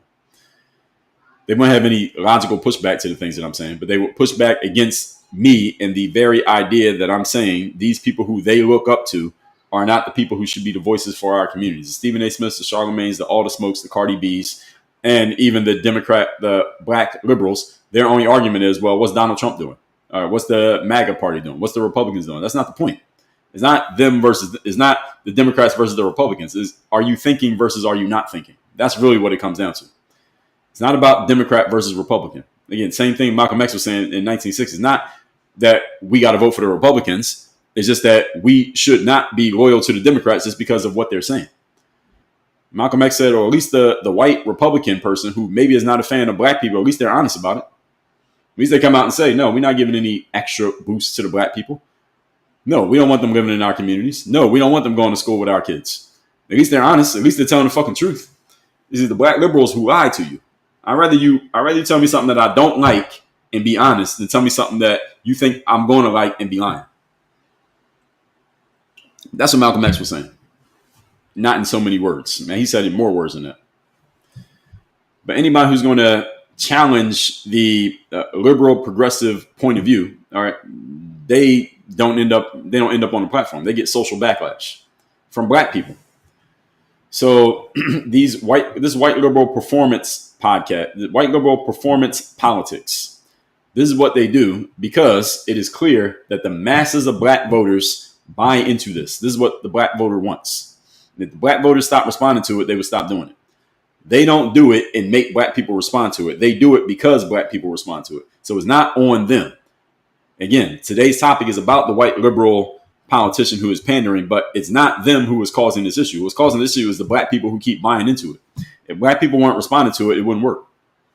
If black people just said, we're not responding to white liberals pandering to us, Gavin Newsom would not be on the All the Smoke podcast saying what he just said. He wouldn't have said that. He'd be on there talking how he normally talks about his real life, not his fake life. And those guys wouldn't be the place that he would be going. He'd be going somewhere with somebody who could actually challenge him on some real things and have some real honest conversation about some serious stuff. Not that bullshit that he was talking about on that show. But on that show, that's what that show is. It's entertainment. So California, from what I hear, home ownership for black people, school proficiency, what's happening with the retail theft, what's happening with the pharmaceuticals industries, the cost of living, All right. None of this stuff is being improved by anything that Gavin Newsom is doing. But this is your governor. Gavin Newsom said this. Excuse me, not Gavin Newsom. Malcolm X said, beware of the smiling broker. The white liberal poses as an ally while channeling black policy into establishment pipelines that pay out in symbolism more than they pay out in power. And again, here is the thing, folks. If you symbolically give power to a few black people, then it makes other black people feel like we got something. This is trickle down power, not trickle down economics, just trickle down power. So if Kamala Harris becomes president, then that is empowering to black people because because some little black girl gets to see somebody who quote unquote looks like me being president. No, bullshit. That is not a good enough reason to vote for you. Reject it, Kamala. You're coming back in 2028. Come with some actual substance. That is some bullshit. Oh, they get to see somebody who looks like them. I don't need to see somebody who looks like me. I need to see somebody who has some actual substance and has something to say. You look like me whether you're president or not. Well, I need to see you become president? No. Reject it. But a lot of black people buy into this. There's a lot of black people who buy into what I just said is bullshit. A lot of black people buy into it. So we got to have a black person in this position so that the little black boys and the little black girls can see a person who quote unquote looks like them being successful. So now the black person can believe, the 8-year-old black girl can believe that she can be successful. We got to see a black person as president. That's the reason why we got to vote for Kamala. No, that is not the reason. We need to vote for Kamala if Kamala can bring some actual substance to the table that an 8-year-old can understand that says, I'm the better candidate than this person right here. That's the reason why you vote for her. Not because of what she looks like. Again, some people may say, well, hey, white people vote for other white people because they're white. Maybe they do. My response is, what the fuck that got to do with you? So you got to do the same thing they're doing? Here's the problem. They got 5 times more people than us. So if we both do that, we ain't winning. If it's black versus white, black people can't win if we're going to do the same thing they're doing because they got 5 times more people. So if you say, well, white people only vote for white people, so black people should vote for black people. Yes, but it's 5 of them for every one of us. So give me the math on how we win an election that way. If that's the game, black versus white. They can't win that game. But again, nobody wants to hear this. A lot of people don't want to hear this. So this pandering pivot cycle breeds this apathy. And this is the reason why a lot of black people, and I'm speaking about black people specifically here today, but white folks, this applies to you all too, probably as well. They're like, well, what's the point of voting? Does my vote even count? Younger black men are starting to, and this is a positive for black folks, starting to say, okay, I'm not just going to vote Democrat just because I'm black. 2024 was the first sign of that. I'm not voting Democrat just because I'm black. We're not doing that anymore. And societies go in the direction where the men go. Our society right now has gotten extremely feminized over the last 10 years because a bunch of men start buying into feminist nonsense. And when the men stop buying into the feminist nonsense, feminism fails. Feminism will fall apart when men stop buying into it. The women cannot push feminism on their own. Feminism must be defended by masculine energy, or masculine energy turned feminine. It must be defended by people with bat and balls, if you get what I'm saying. When men stop defending feminism, there will be no more feminism. And as far as black men go, when they defected, 1/4 of black men defected from voting Democrat just because it was Kamala in 2024. That was a sign within the black community that we're not just going to vote Democrat just because. It was a positive thing because what it does, first of all, is a signal that men are actually relocating their testicles. And secondly, it's a signal to the Democrats that if you actually want a black vote, you got to earn it. You can't just go, well, Trump's white and he's racist, so don't vote for him. Like, you got to actually bring some substance to the table. Bring something and someone of substance. Now, their next try is Gavin Newsom. I don't think it's going to work, but it's early because it depends on who he's running against, number one. And number two, it depends on what else he says between now and then. It's only 2025. So we're still 3 years away. So it depends on what he says between now and then.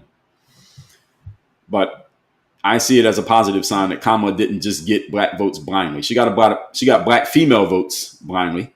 But I'm not concerned with what the black females do, or females, period, black or white. I'm concerned with what the men do, because the women will follow what the men are doing. In all due respect, ladies, they don't have a choice, because societies are built, defended, advanced, and destroyed by men. If this society gets destroyed, it will be because of the men. If our society advances, it'll be because of the men. Any new society gets built is at the hands of men. Any society gets destroyed, it will be at the hands of men. That's just the facts of how things get built. That's the way your higher being created it. He created the man first. And when a woman made a mistake, first thing he did was address the man. Why? Because the man is in charge. Period. And there's no debate on that. So Newsom's 2028 primary process, we're going to see. He's going to go on these black audience shows. He's going to be on a bunch of them. Again, he's trying to get on Joe Rogan. We'll see if that happens.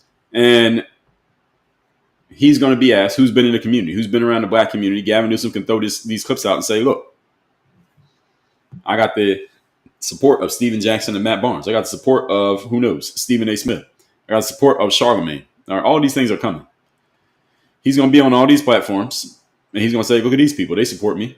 All right, these are the people y'all look up to, right? Okay. Look at what they said. Look what Charlemagne said. Vote for me. All right, Charlemagne can move a couple votes. And I say a couple, I mean more than a couple thousand votes. So it hands the political right a counterpunch if they want to use it. You can find a person on the right who can use this the proper way to say, like, look at this guy. They're using y'all as a prop. This is what Donald Trump said in 2016. Can the Republicans come up with a candidate who has the balls to say this? Donald Trump said this in 2016. What did he say? He said, why not? Why not just give me a shot? Again, I'm paraphrasing. Why not give me a shot? Look at your communities.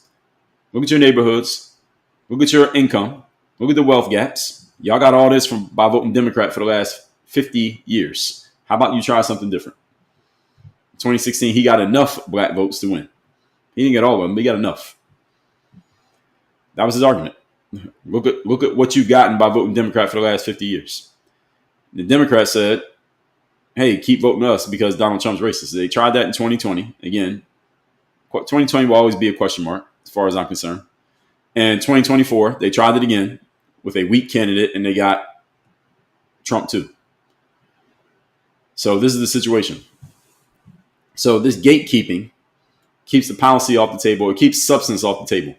When you send people who don't have intellectual depth as representatives of the black community, you can't ever get to having real conversations. All the smoke, they can do whatever they want to do. They want to have their podcast. They can have a podcast. People can watch whatever they want to watch. But Gavin Newsom going on that platform is proof to me that he sees that if he wants to sway some black votes in a certain direction, this is the place that he needs to go. That is a problem for the black community. It's not a problem for Gavin Newsom. That's smart by Gavin Newsom. That's a problem for the black community because we are given the signal that this is what works. So the fix of all this is people having their own platforms that they own, not on Showtime. Showtime is not a black-owned company. And some actual receipts of, hey, receipts being people who listen to this platform are actually going out and voting, and they take what they hear and they're going out and using their voice. And now each one teach one. Now this actually has an effect on what happens in the outcome of elections. That's what has to happen. That's not happening right now in the black community. This is why we got this nonsense. Creators need to own their own platforms. And when creators own their own platforms, in the black community, white community, any community, you can ask the questions that you really want to ask. You can say what you really want to say. And if some politician wants to come on your platform, they got to have a real conversation, not the bullshit. This is the reason why Kamala Harris wasn't on the Joe Rogan podcast. So y'all know Joe Rogan. Donald Trump went on Rogan and did 3 hours. Joe Rogan invited Kamala to be on the podcast. Kamala said, first of all, we're not coming to Austin. You got to come to us. Joe Rogan said no. He said, secondly, we're not doing a 3-hour interview. We'll do a 45-minute interview. Joe Rogan said no. Third, before you put the interview out, we got to be able to review everything you recorded, and we get to have final editing say over what you actually put out the published episode. Joe Rogan also said no. That's why Kamala wasn't on the show. And see, when you own your own platform, you have enough sway to where you can say no to their requirements. And number two, that if they don't go on your platform, the politician doesn't go on your platform, it actually hurts them. See, both had to be true. Joe Rogan has enough power where both are true. And over the next 3 years, I think there are going to be more and more platforms to where that's true, where both things are true, where you set the terms, the politician cannot set the terms on you. And number two, them not going on your platform is going to hurt them at the ballot box. When both are true, that's when you have real power. Right now, Joe Rogan is that guy. He has that power. All the smoke does not have that power. Charlemagne does not have that power. And the black Democrat is going to continue pandering. I mean, yeah, not the black Democrat, excuse me. The white liberal Democrat is going to continue pandering until that changes. This is the reason why Gavin Newsom, I think he realizes he's not going to make it onto the Rogan show. So now he's on social media basically trying to ridicule Joe Rogan. But I don't think that's going to. Joe Rogan seems pretty masculine to me. He seems pretty masculine. He's an MMA guy. You doing that is not going to get Joe Rogan to say, okay, now that you try to make fun of me enough, now I'm going to have you on my podcast. I don't think that's going to work. And that's a problem for Gavin Newsom. Now, I think he's trying to compensate for it by going on other platforms, but there's no platform that can make up for what you lose by not going on Rogan. And if Rogan has Marco Rubio or JD Vance on his platform in 2028, if it's JD Vance, that's going to hurt Gavin Newsom. He got to solve that problem. He got 3 years to figure it out. So we'll see what he does. All that said, let me take a quick bathroom break. I did a lot of talking, long monologue here today. But we're going to get to the comments. We will get to the comments. We will go overtime here today, folks. I'm usually done by 10 o'clock. Looks like we're going to be overtime here. If y'all don't mind us going overtime, give me 90 seconds. Let me run to the restroom real quick, and then we will fire up the soundboard as necessary and use some of our favorite sounds like strawberry cheesecake. And have some more chicken. Have some more pie. It doesn't matter if it's boiled or fried. 90 seconds.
Back. Let's get to it. And the over on YouTube, Dog Not for Minute says Steven Jackson's an idiot. Black men don't like to grow up. That's why women run black households and communities. Well, I don't know who Steven Jackson has in his household, but fair enough. Dog said Master P didn't sell anything. He played college ball and sold CDs out of his trunk. Well, according to his raps, he did. I'm just going off what he said in his raps. Shanti says, refreshing to hear African-American call it BS in your community. Please expand on black violence or crime rates. Well, not today, Shanti Harris. And secondly, I'm not African. I'm a black American. I'm not from Africa. I don't know anybody. Actually, I know a couple people in Africa, but I don't have any family members in Africa. And my parents are not from Africa. My grandparents are not from Africa. So I am not an African-American. I'm a black American, but I appreciate the compliment. Shanti said, secular identity politics is not an economic plan other than to flood our community with illegals. That I agree with. That part I agree with, Shanti. Yeah, that you ain't black thing with Joe Biden was said on Charlemagne's show. Actually, it was just Charlemagne talking. It was just Charlemagne and him when that happened. Kamala, we dodged Kamala in 2024. O-Dog said, black women absolutely will be charmed by Gavin Newsom, and black men, for the most part, will follow Harris. Still got 76% of the black male vote. Yeah, we'll see where that goes. It depends on who he's running against also. So we'll see who he's running against and where that goes from there with Gavin Newsom. Let's see. J4 V Swear said, I played 4 years of college ball after watching your drills on YouTube for years. Forever thankful for you. Congrats. Shout out to everybody who played college ball.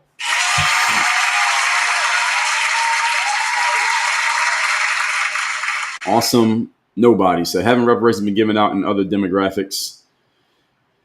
Yes, they have. Again, that's the reason why I'm saying I'm not arguing against the concept. I don't think it's going to happen anyway. But if it does, give me my money. I want my money if they make it happen. The reparations that someone on the other side would argue, awesome nobody, is that all the programs that the Democratic Party or the government period has come up with for black people over the last 65 years are the reparations. It's not a cash payment, but those programs are reparations. Affirmative action, DEI, welfare, all of these are programs that were designed with the black American in mind. So they can say there is an argument that says all these programs are the reparations. In whole, they're more than the cash payment that you would have got, but it's not a direct cash payment of money going right into your hands. So people don't feel it the same way. Awesome said people need hope. Well, that's true. That's the job of a politician. Give them hope. That's how you win votes. Give people hope. All right, we'll go a little bit overtime here today, folks, because I know I talked a lot in the monologue here. T Mag Vu said, I believe you should be fair across the board. What are you referring to? In what context should you be fair across the board? Nikki said, interview with BBC this weekend. Is that what she was doing? I know she was in London doing her book tour, so I'm sure she was on the BBC. Marcus said, Kamala said she was told she was the best candidate in history. Yeah, we talked about that last week. Justin Platt said, is in Koreatown neighborhood, great place to see concerts. Okay. Susie said, I want to drop my IQ by seeing her. Well, Susie, you only drop your IQ if you absorb what she said and then you decided to think based on what she said. But if you just listened, it wouldn't drop your IQ. MC Scott says she claimed it was the closest election this century. Yeah, she was lying. It wasn't. It wasn't the closest in electoral votes nor in a popular vote. Iggy's Gaga said, I can't listen to anything Kamala says. I don't understand whatever language she speaks. Well, you can understand her enough. If you can make it, you can make it go and see what's being said. Justin said, great Korean food near the Wiltern. Yeah, that's what I said. It was a Korean shop right across the street. What I saw in the on the map. Justin Platt said, nice tie. Thank you. Sinza Guy Williams. Appreciate you. No fool. Thanks for the follow. Chrissy said, the website's trying to make her look more important. I'm in Nashville. No, thank you. I'll pass. Okay, so a bunch of you don't want to go. Bossman says she didn't show up after she lost. Yeah, she didn't that night at Howard University. They said becomes defensive and emotional. Yeah, true. Christy, thank you for the autumn love. Lady C said he also said we didn't lose to figure out how to cheat so that we win. You talking about Donald Trump? Well, in 2024, I don't think he cheated, did he? I think he just straight up won. He got voted for. Meemaw's table. So are you a Republican? No, I have no political affiliation. DMZ three row said exactly. Understand the game. Yes. Nikki said, never let anyone tell you you ain't XYZ unless you vote the way they want. Yeah, well, that works very well for the Democrats on black folks, or black people do it to each other, as a matter of fact. Derek Smith said, know what you're doing and why you're doing it. Thank you for the, no, Sinziga said that. Derek Smith, thank you for the share. Take Chances said, that's a fact. Own banks and businesses, family oriented. Yes. Sinziga said, integration hurts us. Why do you say that? And it says, thank you for the lightning bolt. Lee said, people in general depend on too much on the government for help. This is true, but the government is not going to stop you, because if you depend on them, you're going to vote for the politician. So there's a problem that kind of regenerates itself. James T said, that's what Charlie Kirk said. Which one? T Magvu said, that's her. I, as a female, wouldn't have done what she did. Fair enough. Patrick says, Monday, why are you triggering people? What do you mean? Most people haven't had their coffee yet. Yeah, it's almost 10 o'clock. I think most people had their coffee. Kim DP, thanks for the lightning bolts. And finger hearts. Slit 282 said, if you consider speaking to universities, you're extremely charismatic and likable. Most universities wouldn't book me. Which university? So you speak out against the political left. Well, that eliminates like 90% of universities. So which ones are left? T Magvu said, people play the fool about persons who are making money off their own platform. Nikki said, it was so funny. Why didn't they call him out? What are you referring to? Robin Scott said, we were doing well during Reconstruction, then re-enslavement, Jim Crow, black laws to dismantle. What do you mean re-enslavement? What are you talking about?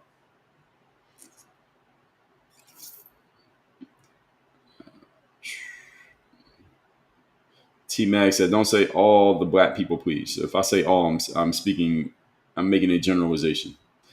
Heavyweight said, new to your platform, very impressive, your honest, straightforward commentary. Thank you.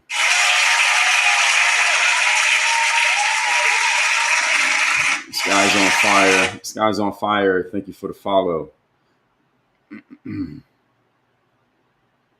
Tucker 23 mil said, "Yep, that's us." Unfortunately, yeah. JD Butler, thank you for the follow. Juke Jester said, "Your logic is on point, sir." Thank you.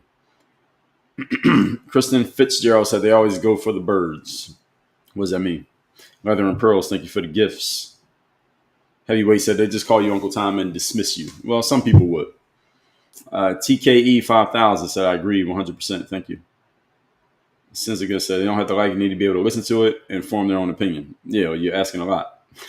You're asking a lot to ask the average person to do that. Romy Rome, thanks for the follow. Nikki Lee said, "Why is no one calling him racist?" Who are you referring to?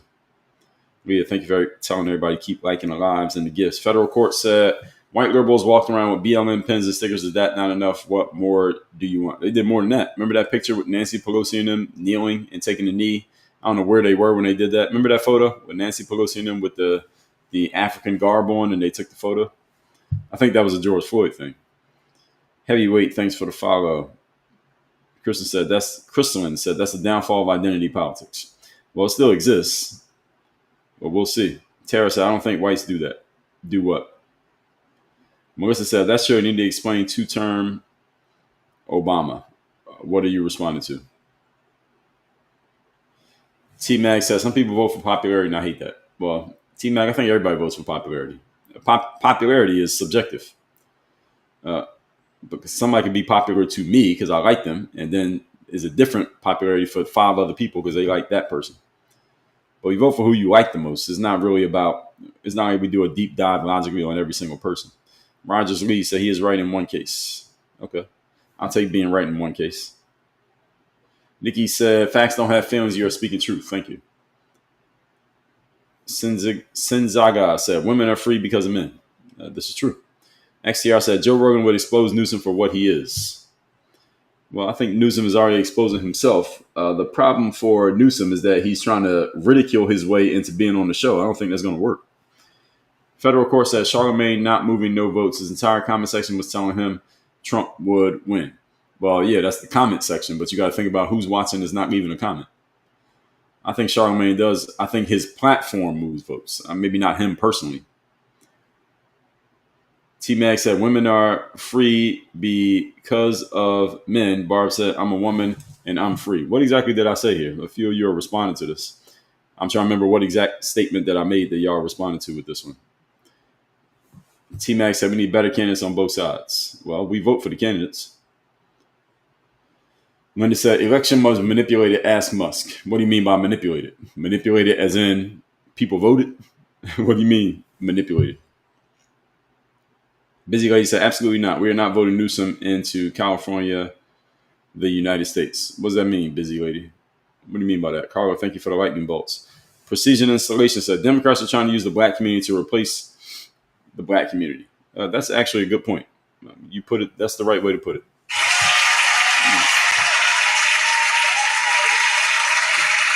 So what Precision Installations is saying here is that Democrats are getting the black people go against Trump because Trump's racist, and then the Democrats get black people to vote or support whatever Democrats want to do. What the Democrats are doing is bringing in a bunch of brown people, not black, brown, and black and brown people are not one big group, by the way. So if you're white, please stop grouping us together. We are not the same. They're bringing in a bunch of brown people who may not have proper documentation, and those people are going to outnumber black people as the majority minority in the country. So there's not going to be as many as white people, but it's going to be more than black people. And then Democrats will say, "Okay, we don't need the black vote anymore because what we actually need is the vote of these brown people."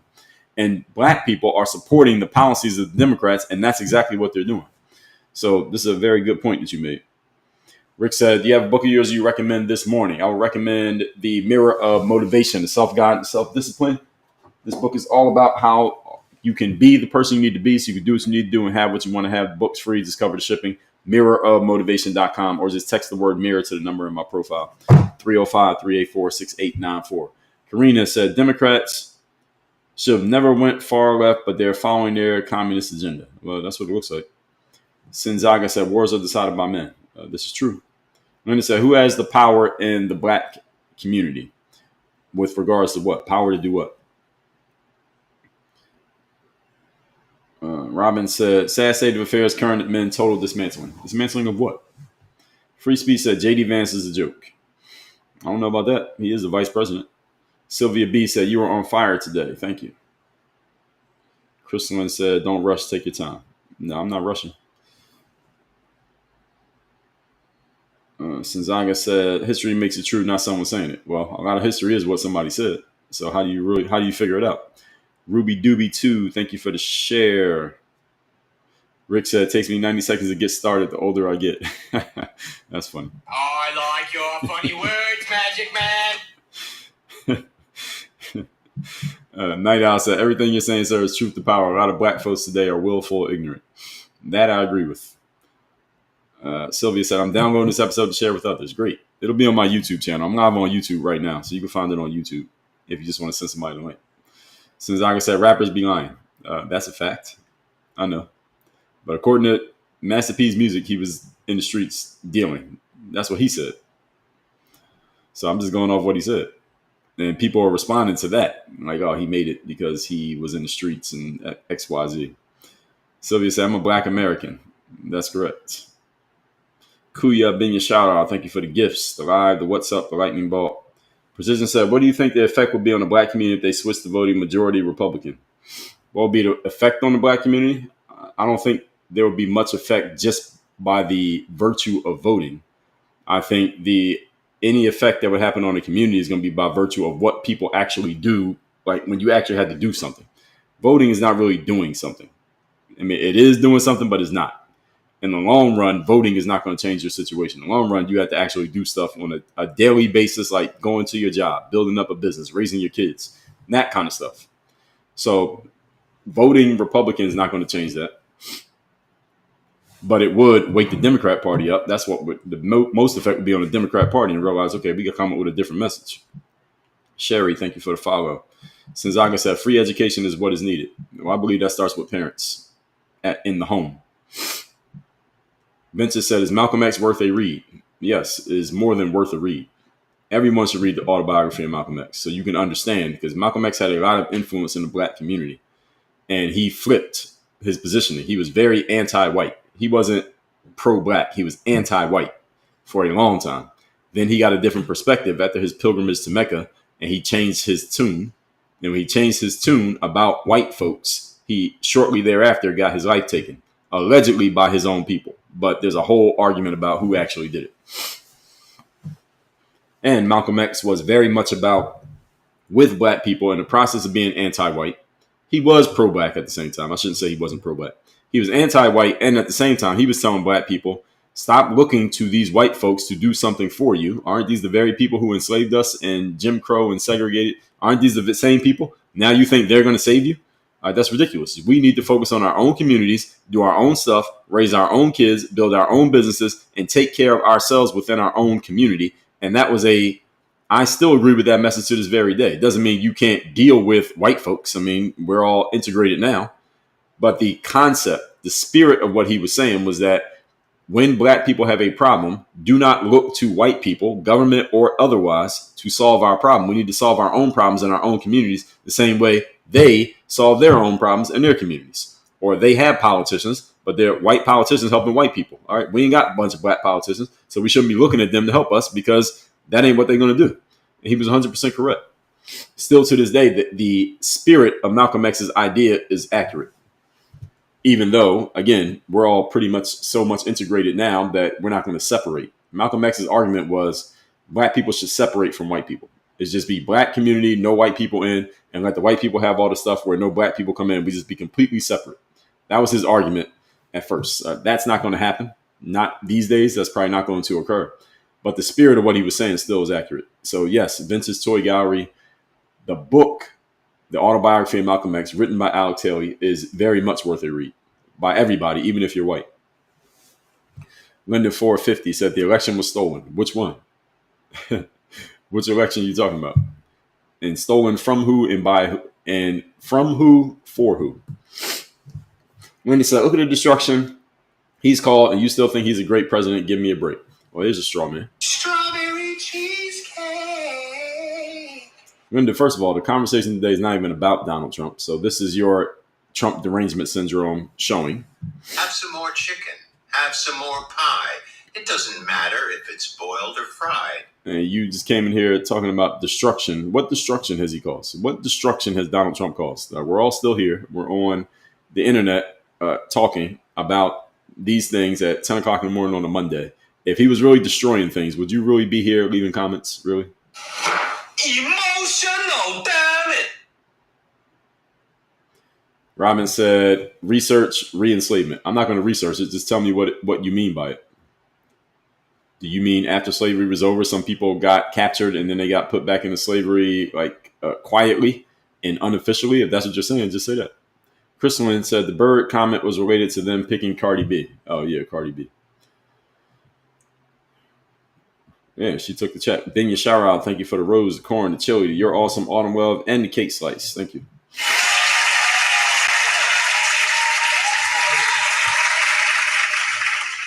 Linda said, you don't respond to questions that are different from your view. That couldn't be further from the truth.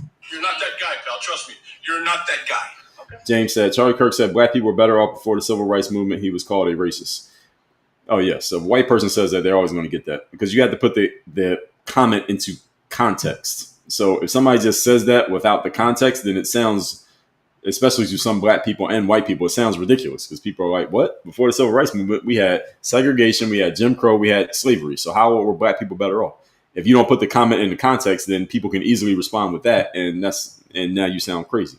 So you got to put it into context. So Charlie Kirk, I remember that. I think that was in that one where he was doing the one person versus 20 people. And he was talking to that black chick. I remember that.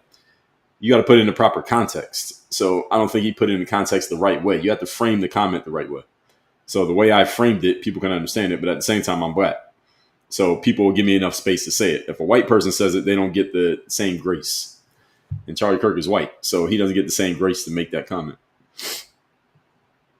Karina says, Spencer Pratt exposed Newsom. What did Spencer Pratt do?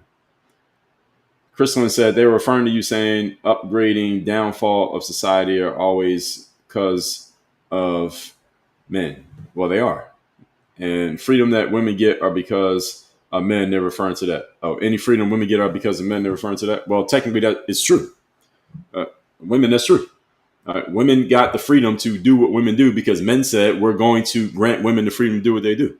The bottom line here, folks, is the bottom line of all societies, of any communication or any upgrades or change that happens in a society is based on violence. This is just an absolute fact of how societies operate. Changes are based in violence. Now, what does that mean? That means that if, let's say, men dominated everything, right? There was a time in society where men dominated everything and women couldn't do anything unless a man allowed them to do it. Eventually, men got together and said, you know what, we should open it up and allow women to do more stuff so that they have more freedom to do what they want to do instead of just stuff that we allow them to do. Let's just open it up to give women more freedom. And that's when it happened. Men agreed. Enough men agreed, and that's when it happened. It didn't happen because women said, we're going to fight and we're going to take freedom from you, men. That didn't happen. That never happened. It has never happened in any society or any civilization in the history of humanity. It has never happened that women just said, we want this and we're going to fight you men and we're going to take it from you and force you to give it to us. That's never occurred because women don't have the physicality to do that. The only way that occurs is when men say, we're going to do this and allow it to happen. That's how it happened. So any women listening to this who wants to push back against that, please name the society in which that's occurred or anywhere in America where women just went and took something from men. It's never happened. In order for women to get something, they have to convince some men to agree with it. And then men say this is going to occur. That doesn't make a woman a lesser being. It doesn't mean a woman is not valuable. It doesn't mean a woman doesn't have a value or a role in society or in a relationship. So a lot of women don't like hearing it because it makes it seem like, well, a woman doesn't have an equal amount of power as a man. Well, you don't. That's just the reality.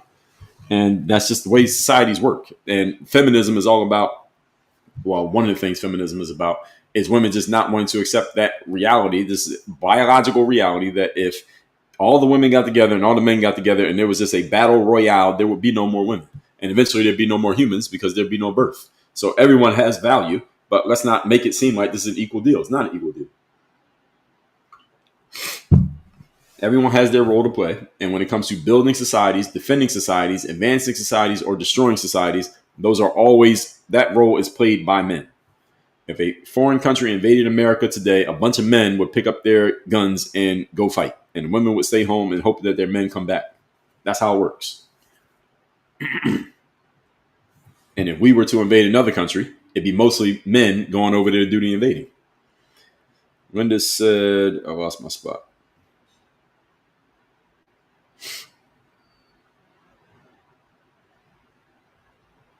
Linda said, we're doing whatever it takes to get rid of this administration. No, you're not. What are you doing? You're not doing anything. He gets 4 years and then it's over. Karina says, very obvious they're trying to give them free money and benefits. You talking about brown people? People who are coming in without proper documentation? And that is true. Nikki said, JD's ability to take a joke and meme himself will draw in voters. Well, he's going to need more than that, but I'm sure that'll help. Linda said, must help Trump to cheat and win the election. Well, Linda, you had to prove that. You can't just keep saying it. Carla says, just received my daily Dre inspiration text. Yes, you get that text at 305-384-6894. The weekly motivations every Monday, daily motivations every day. Linda said, voting is an action for change. Okay, that I agree with, Linda. Voting happened last November. You remember? I think it was November 5th was the day of the election. You know what happened? So what are you doing to get rid of this administration? You're not doing anything. You got to sit here for 4 years like everybody else, and then we get a new president. Because this one is on his second term. So today's book of recommendation is Mirror of Motivation, mirrorofmotivation.com. Book is free, just cover the shipping. Mirrorofmotivation.com is the book I recommend. I usually recommend this a couple of different books. I don't recommend one. I don't go through every single book that I have. I usually got a couple front end, we call these front end books. So Mirror Motivation is one of my front end books. Karina said, Elon helping Trump in PA by raffling $1 million amongst voters not rigging the voting system. No, that's incentivizing. It's incentivizing people to vote, which is what you're supposed to do. That's campaigning. Linda said, your platform is also about making money. Well, one of the things I do on my platform, Linda, is making money. But is my platform itself about making money? Not necessarily. My platform was all about making money. Then there's a lot of things I can be doing with my time right now other than this, if I want to maximize money. Nikki said, book recommendation on the death of Malcolm X. I don't have a recommendation on the death, but I would just suggest you read the book the book by Malcolm X about Malcolm X. Precision said, Malcolm X knew what the outcome was going to be for the black community. Well, he talked about it a lot. Senzaga said, free education instead of money for reparations. Okay, I understand. I get what you're saying. T-Mag said, we need to focus on our own black communities. Yes, this is true. Precision said, the only downside to Malcolm X is I believe he was segregationist. Well, you believe he was. He was segregationist. That's not even a belief. He absolutely was, and he was open about it. Separate. He was separationist is what he called himself. Not segregate, separate is the word that he used. Linda said, prejudice is destroying the country. Well, prejudice is a inborn human trait, so I don't think so. AU said, Malcolm X said, beware the white liberal spot on, but most black community didn't listen. You're right. That is correct. Amber said, thank you for your level, non-emotional style. Well, you're welcome. Thank you for appreciating it.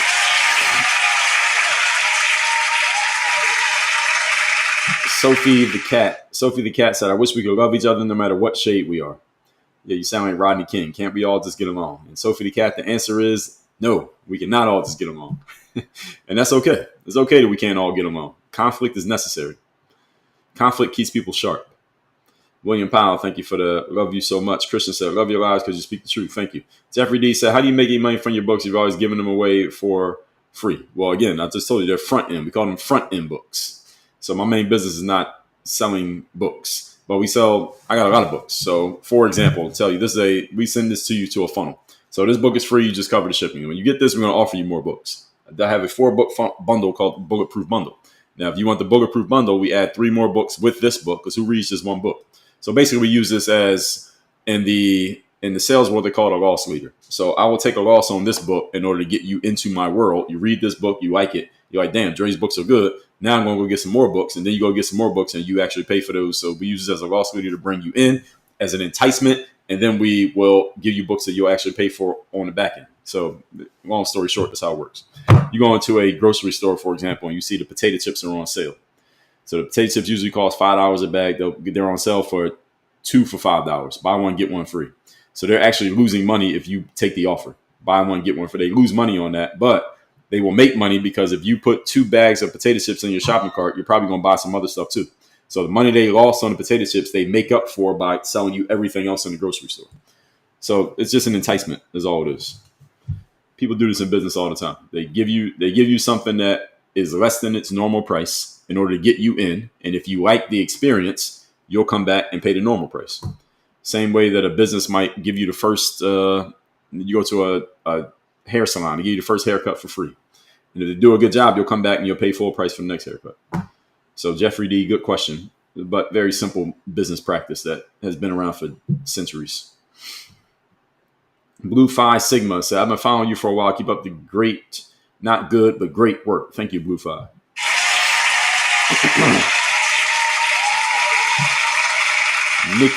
Nikki says, do I think Charlie was killed by a lone wolf, like individual person? I don't know what to believe about the Charlie Kirk thing. So allegedly the FBI is still investigating. Candace has been off air for like a week or two. So I don't know if she comes back with more information. Maybe she's trying to gather more stuff. I don't know. I don't have any conclusions on that. I think we know what we've been told. That's all I can say. I'm not going to say I agree with the official story because we've heard too many official stories that ended up not being the truth. 9/11, the virus, the 2020 election. So I've had enough experiences of being told an official story that ended up not being true. So I don't know if this one is true or not. We need to get more information. That's what I said. My answer, anytime something sensational happens like this and it's a big story, usually you have to wait a while before you get the whole story. So we don't have the whole story yet. So good question, Nikki, but there's no answer. Tony Choppa said, love your content. You're non-biased and logical. Thank you.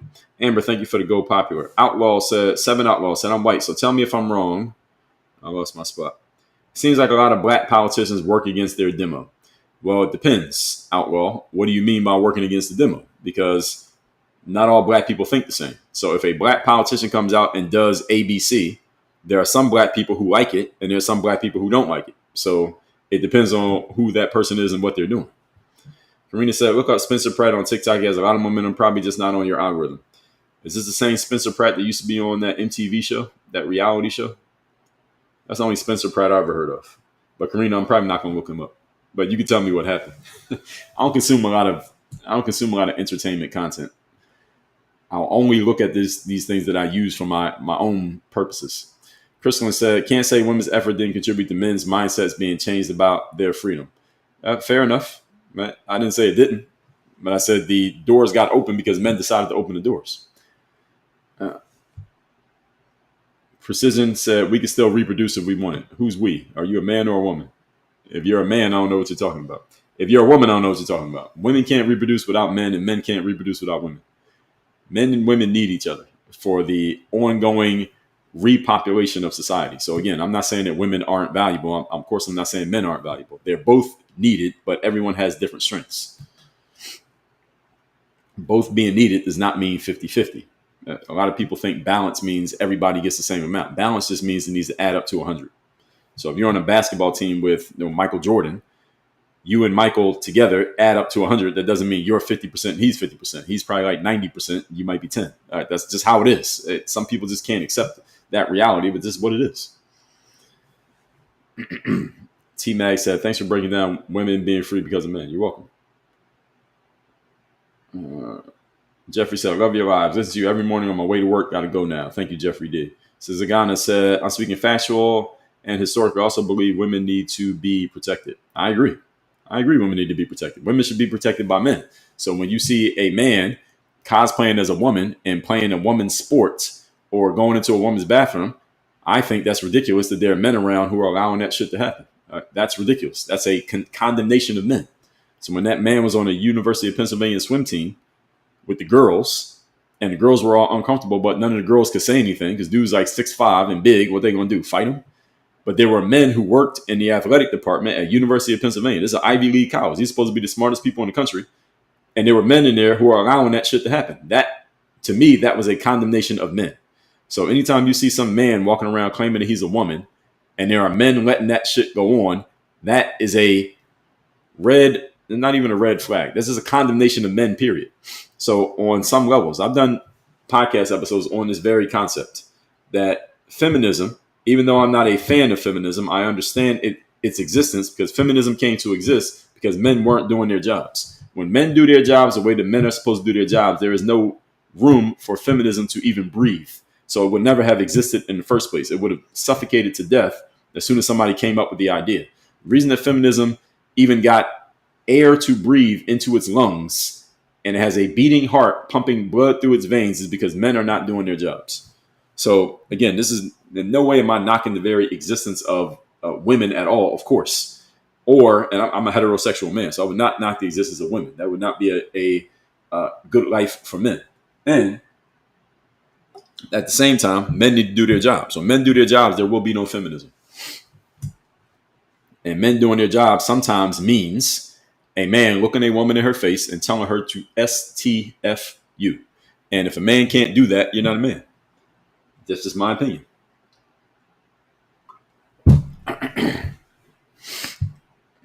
XO Chloe DeVille, good morning. Marcus said, bet $5 to get 300 free. Yeah, exactly. That's what I was talking about. Karina said, Candace is supposed to spill some beans today. She coming back out today? Candace been getting a lot of attention off this Charlie Kirk investigation that she is doing, because a bunch of people are just mad that she's doing it, and a bunch of people are listening to what she's saying. So she's found herself a nice little space here in what she does. She didn't just start with this. She was doing this with other stuff. Carla said, meeting at school. Have a great day. Thank you, Carla. Let's see. Where was I? T Mag said, I do appreciate your monologue and aha moments. Definitely make people think. Well, thank you.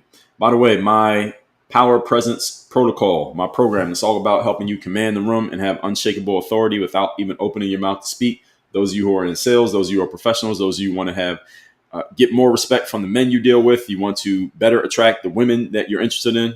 I made this with men in mind, but women also are welcome to join this program.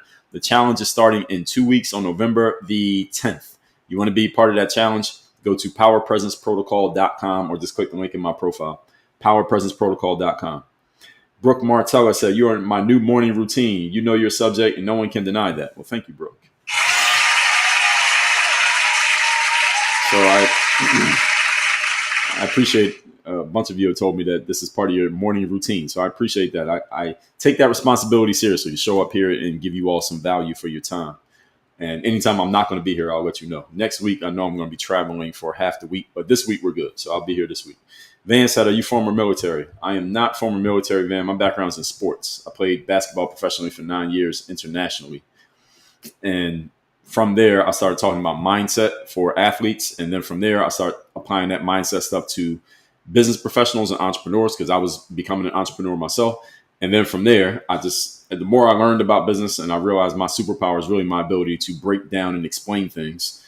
I break down and explain things like mindset, entrepreneurship, presence, unspoken communication, leadership. These are kind of things that I do as my full-time business.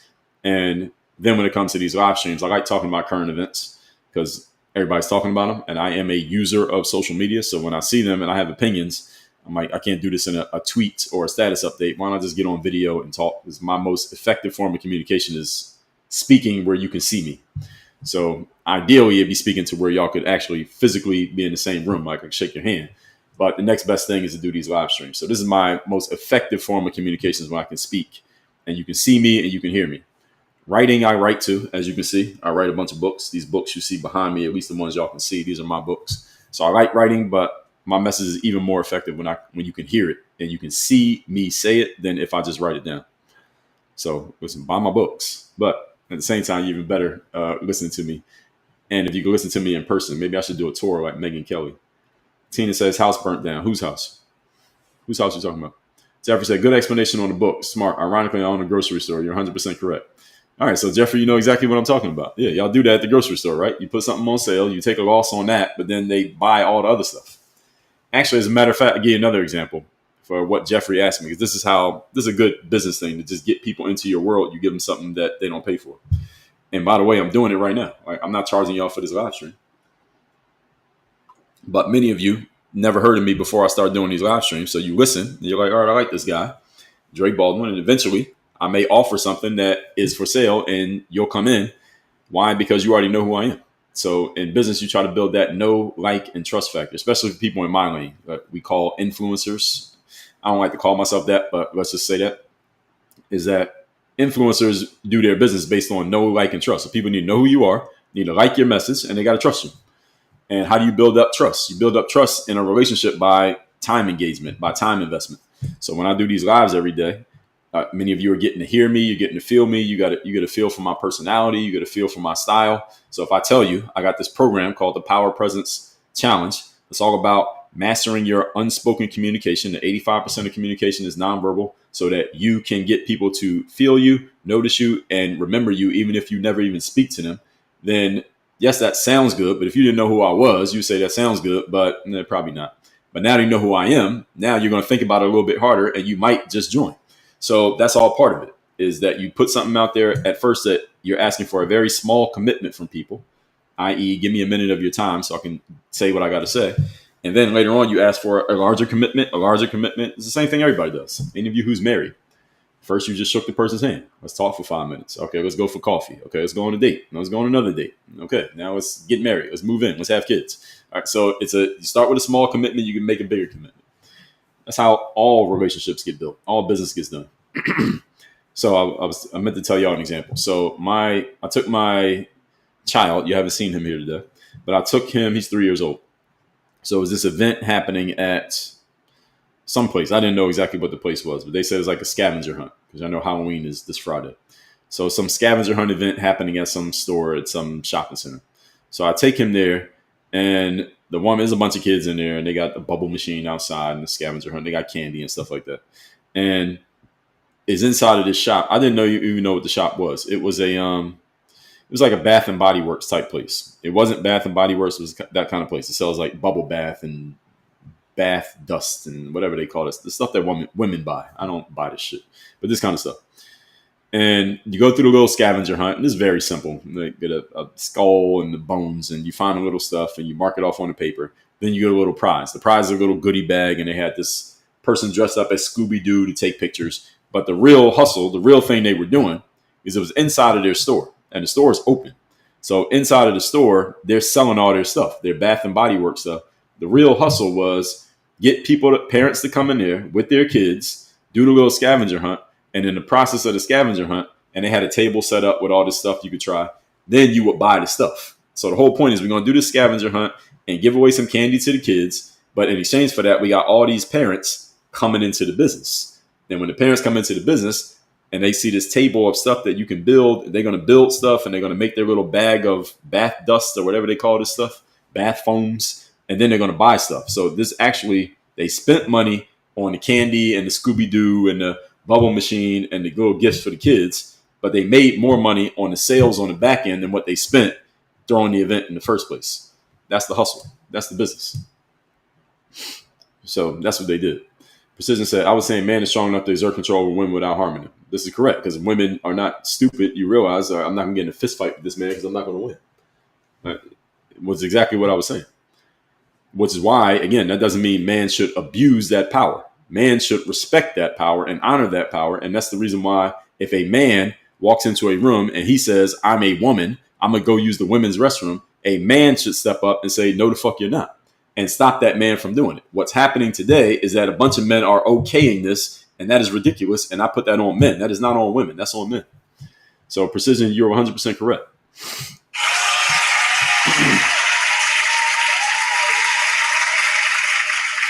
Amber Michelle said, that's the same Spencer Pratt? Okay, so this is Spencer Pratt from MTV. He's been calling Gavin Newsom out after the fires. Oh, yeah, a lot of people have been talking about that. Like, but did he lose his house? I heard a lot of people talking about the houses that they lost, and they're not getting repaired for that. Van said, are you pro-abortion? I'm in between on abortion. I'm not pro, like just do it just because. I lean more towards the life side, but at the same time, I'm not completely against the concept of abortion. So I'm not 100% pro-life. Karina says he's going to pop up on our timeline. Your timeline eventually is not entertainment. I understand. Well, Karina, the thing is, I don't use TikTok. So I don't scroll on TikTok. So anything that's happening on TikTok, I'm not going to see it. Only app that I scroll on is X. So if he's active on X, he might pop up over there. But I only use TikTok to do these lives. I don't use it for anything else. Leah, good morning. Again. A few more folks, then we'll wrap this up. It's almost 10:30. We're our overtime today. Precision said the women were actually uncomfortable about saying anything because they would not be allowed. Yeah, I know that's what the issue was, and that's why I put that on men. That's not on women. If a man is violating women, then a man needs to check that man. That's my overall. That's just a general point. Like if I look out my window right now and I see a man beating up a woman on the street, I don't put that on a woman to hop out her car and say something. A man needs to run up and stop that man and check that man. A man needs to check a man. A woman can't check a man because if a man decides to get physical, what's the woman going to do? So Kristen says, unless you can turn around and whack work upside the head. What are you talking about? Night Owl said, I think just like that. A real man doesn't ask permission to be a man. That is correct. Caricature said, wow, I thought I missed you. Miss what? What do you mean? Thought you were late? Leah said, please follow so you get notifications when Dre goes live. Yes, good point, Leah. Thank you. Tina said, my bad. Spencer Pratt. Oh, Spencer Pratt's house. Yeah, that's what I thought. Okay. So yeah, that's probably why he's pissed off. I get it. I heard a lot of people in California talking about that their houses or their land got messed up during the fires, and Gavin Newsom is not really doing anything to help make those people whole again. So I understand.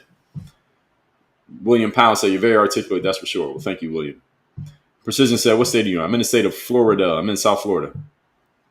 Miami, Broward County, Dade County, Palm Beach County. That's all me. Shout out to South Florida.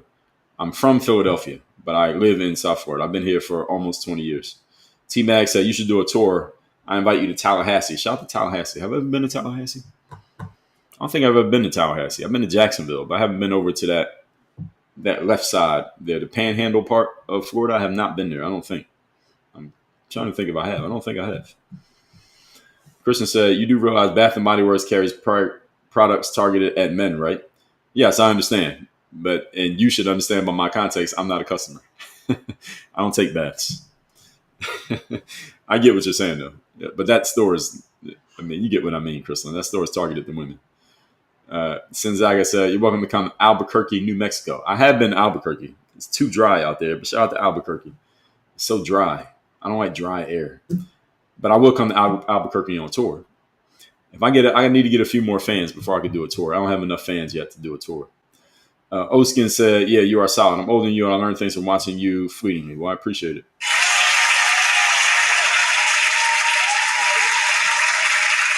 Kristen said, how can you put that on men when there are some women that are accepting of that? What do you mean? Like men beating women? What are you talking about, Kristen? I'm talking generally I understand there are some people who accept everything. My general point is if a man is out of line, it is not a woman's responsibility to check that man. It is a man's responsibility to check another man as a general point. Karina said he's using X more now since they started censoring him. All right, so I'm going to look up, see if I can find Spencer Pratt on X. Is he talking about anything else? Does he have a show or something? Or is he just talking about his burned down house? All right, I see him on here. 873,000 followers on X. Please order my book, The Guy You Loved to Hate. So is this book about the fact that people hated him from being on MTV? I'm guessing. He's married to a pop superstar. Who is this he's married to? Spencer Pratt. Says he's married to a pop superstar. Who is it? Is it the same girl that he used to date on that show? Is she a pop superstar?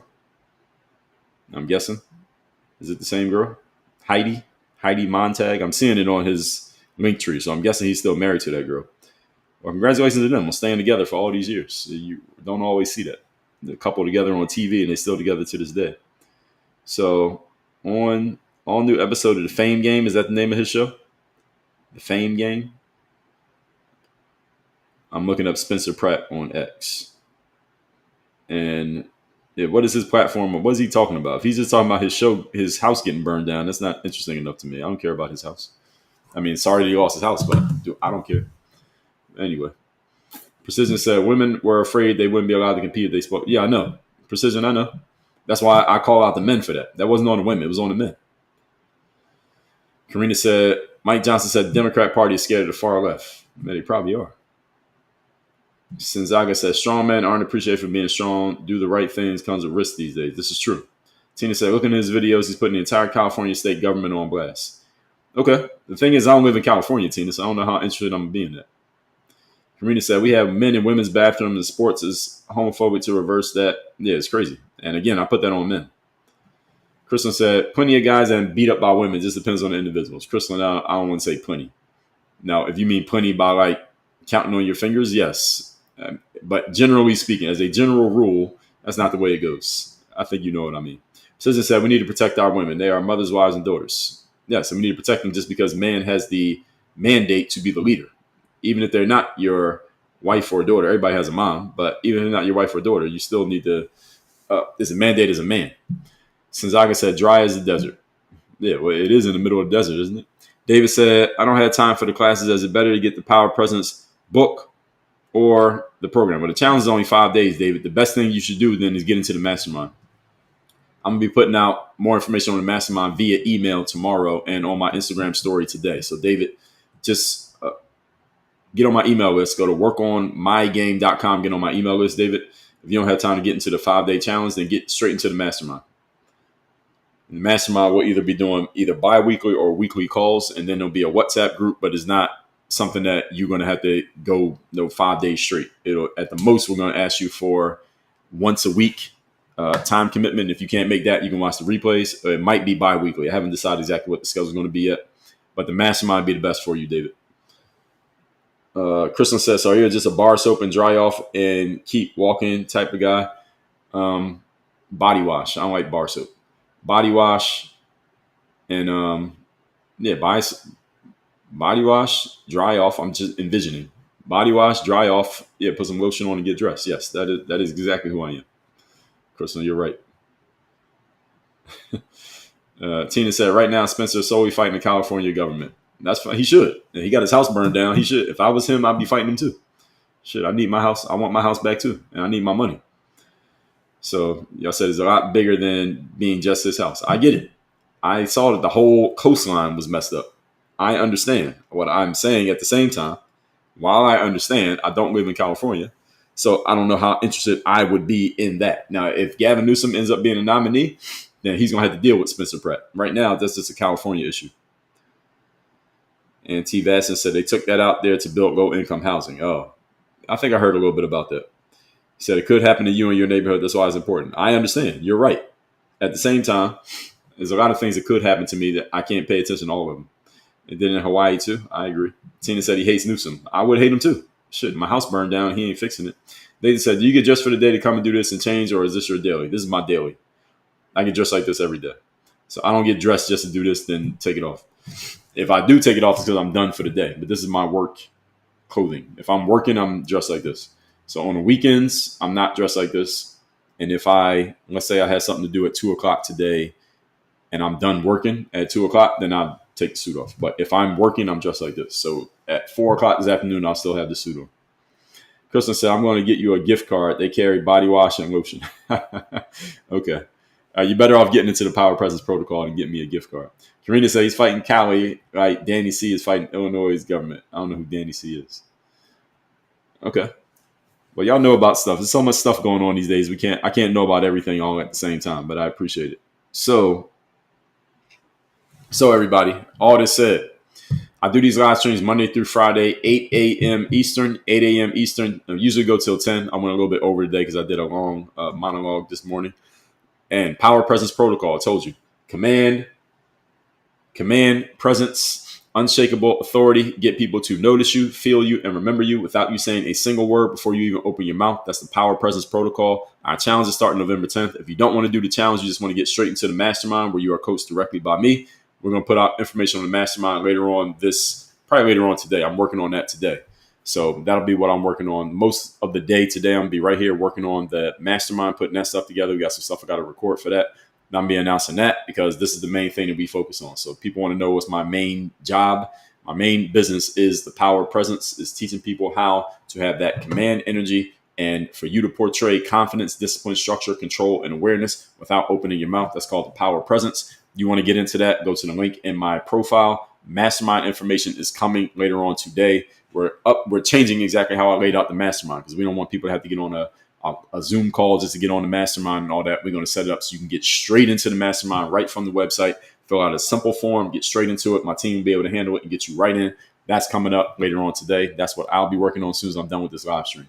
So that's that. I think I said everything I need to say here. Y'all want to get my text messages? I send out text for free. by going to text me 305-384-6894, 305-384-6894. My text messages weekly motivation every week, every Monday for free. Daily motivation every day is $5 a month if you want to get the daily motivation, or you just get the weekly one for free. Costs you absolutely nothing. Just text me at my number 305-384-6894. You want to get one of my books for free, get the Mirror of Motivation, mirrorofmotivation.com, mirrorofmotivation.com. I'll give you this book free. Just cover the shipping. We will ship you a copy of this book. Book's free, cover the shipping. And yes, this is an enticement. We're going to give you this free to cover the shipping, and then we're going to offer you more books at the same time on the back end. All right, so y'all all know the hustle. All right, that's what we're going to do. So all that said, everybody, I will see you all tomorrow morning at 8 a.m. Eastern. Tomorrow we will not go overtime. I promise you, because I have a call tomorrow, I believe at 10:30. Yeah, I got a call at 10:30 tomorrow. So today I don't have a call at 10:30. That's why I was able to go overtime. But tomorrow I do. So I will see you all tomorrow morning, 8 a.m. Eastern. Appreciate all the regulars in here who are consistently in here. Appreciate those of you who have this as your morning routine. Appreciate the consistent viewers and commentators. Appreciate the dissenters. Appreciate my moderators here for keeping everything in order. Everybody for liking the live. 150,000 likes here today. And for the gifts, people who have been leaving gifts. And I will see you all tomorrow morning at 8 a.m. Eastern. Everybody have a great Monday. Mastermind is on the way. Work on your game. We are out of here.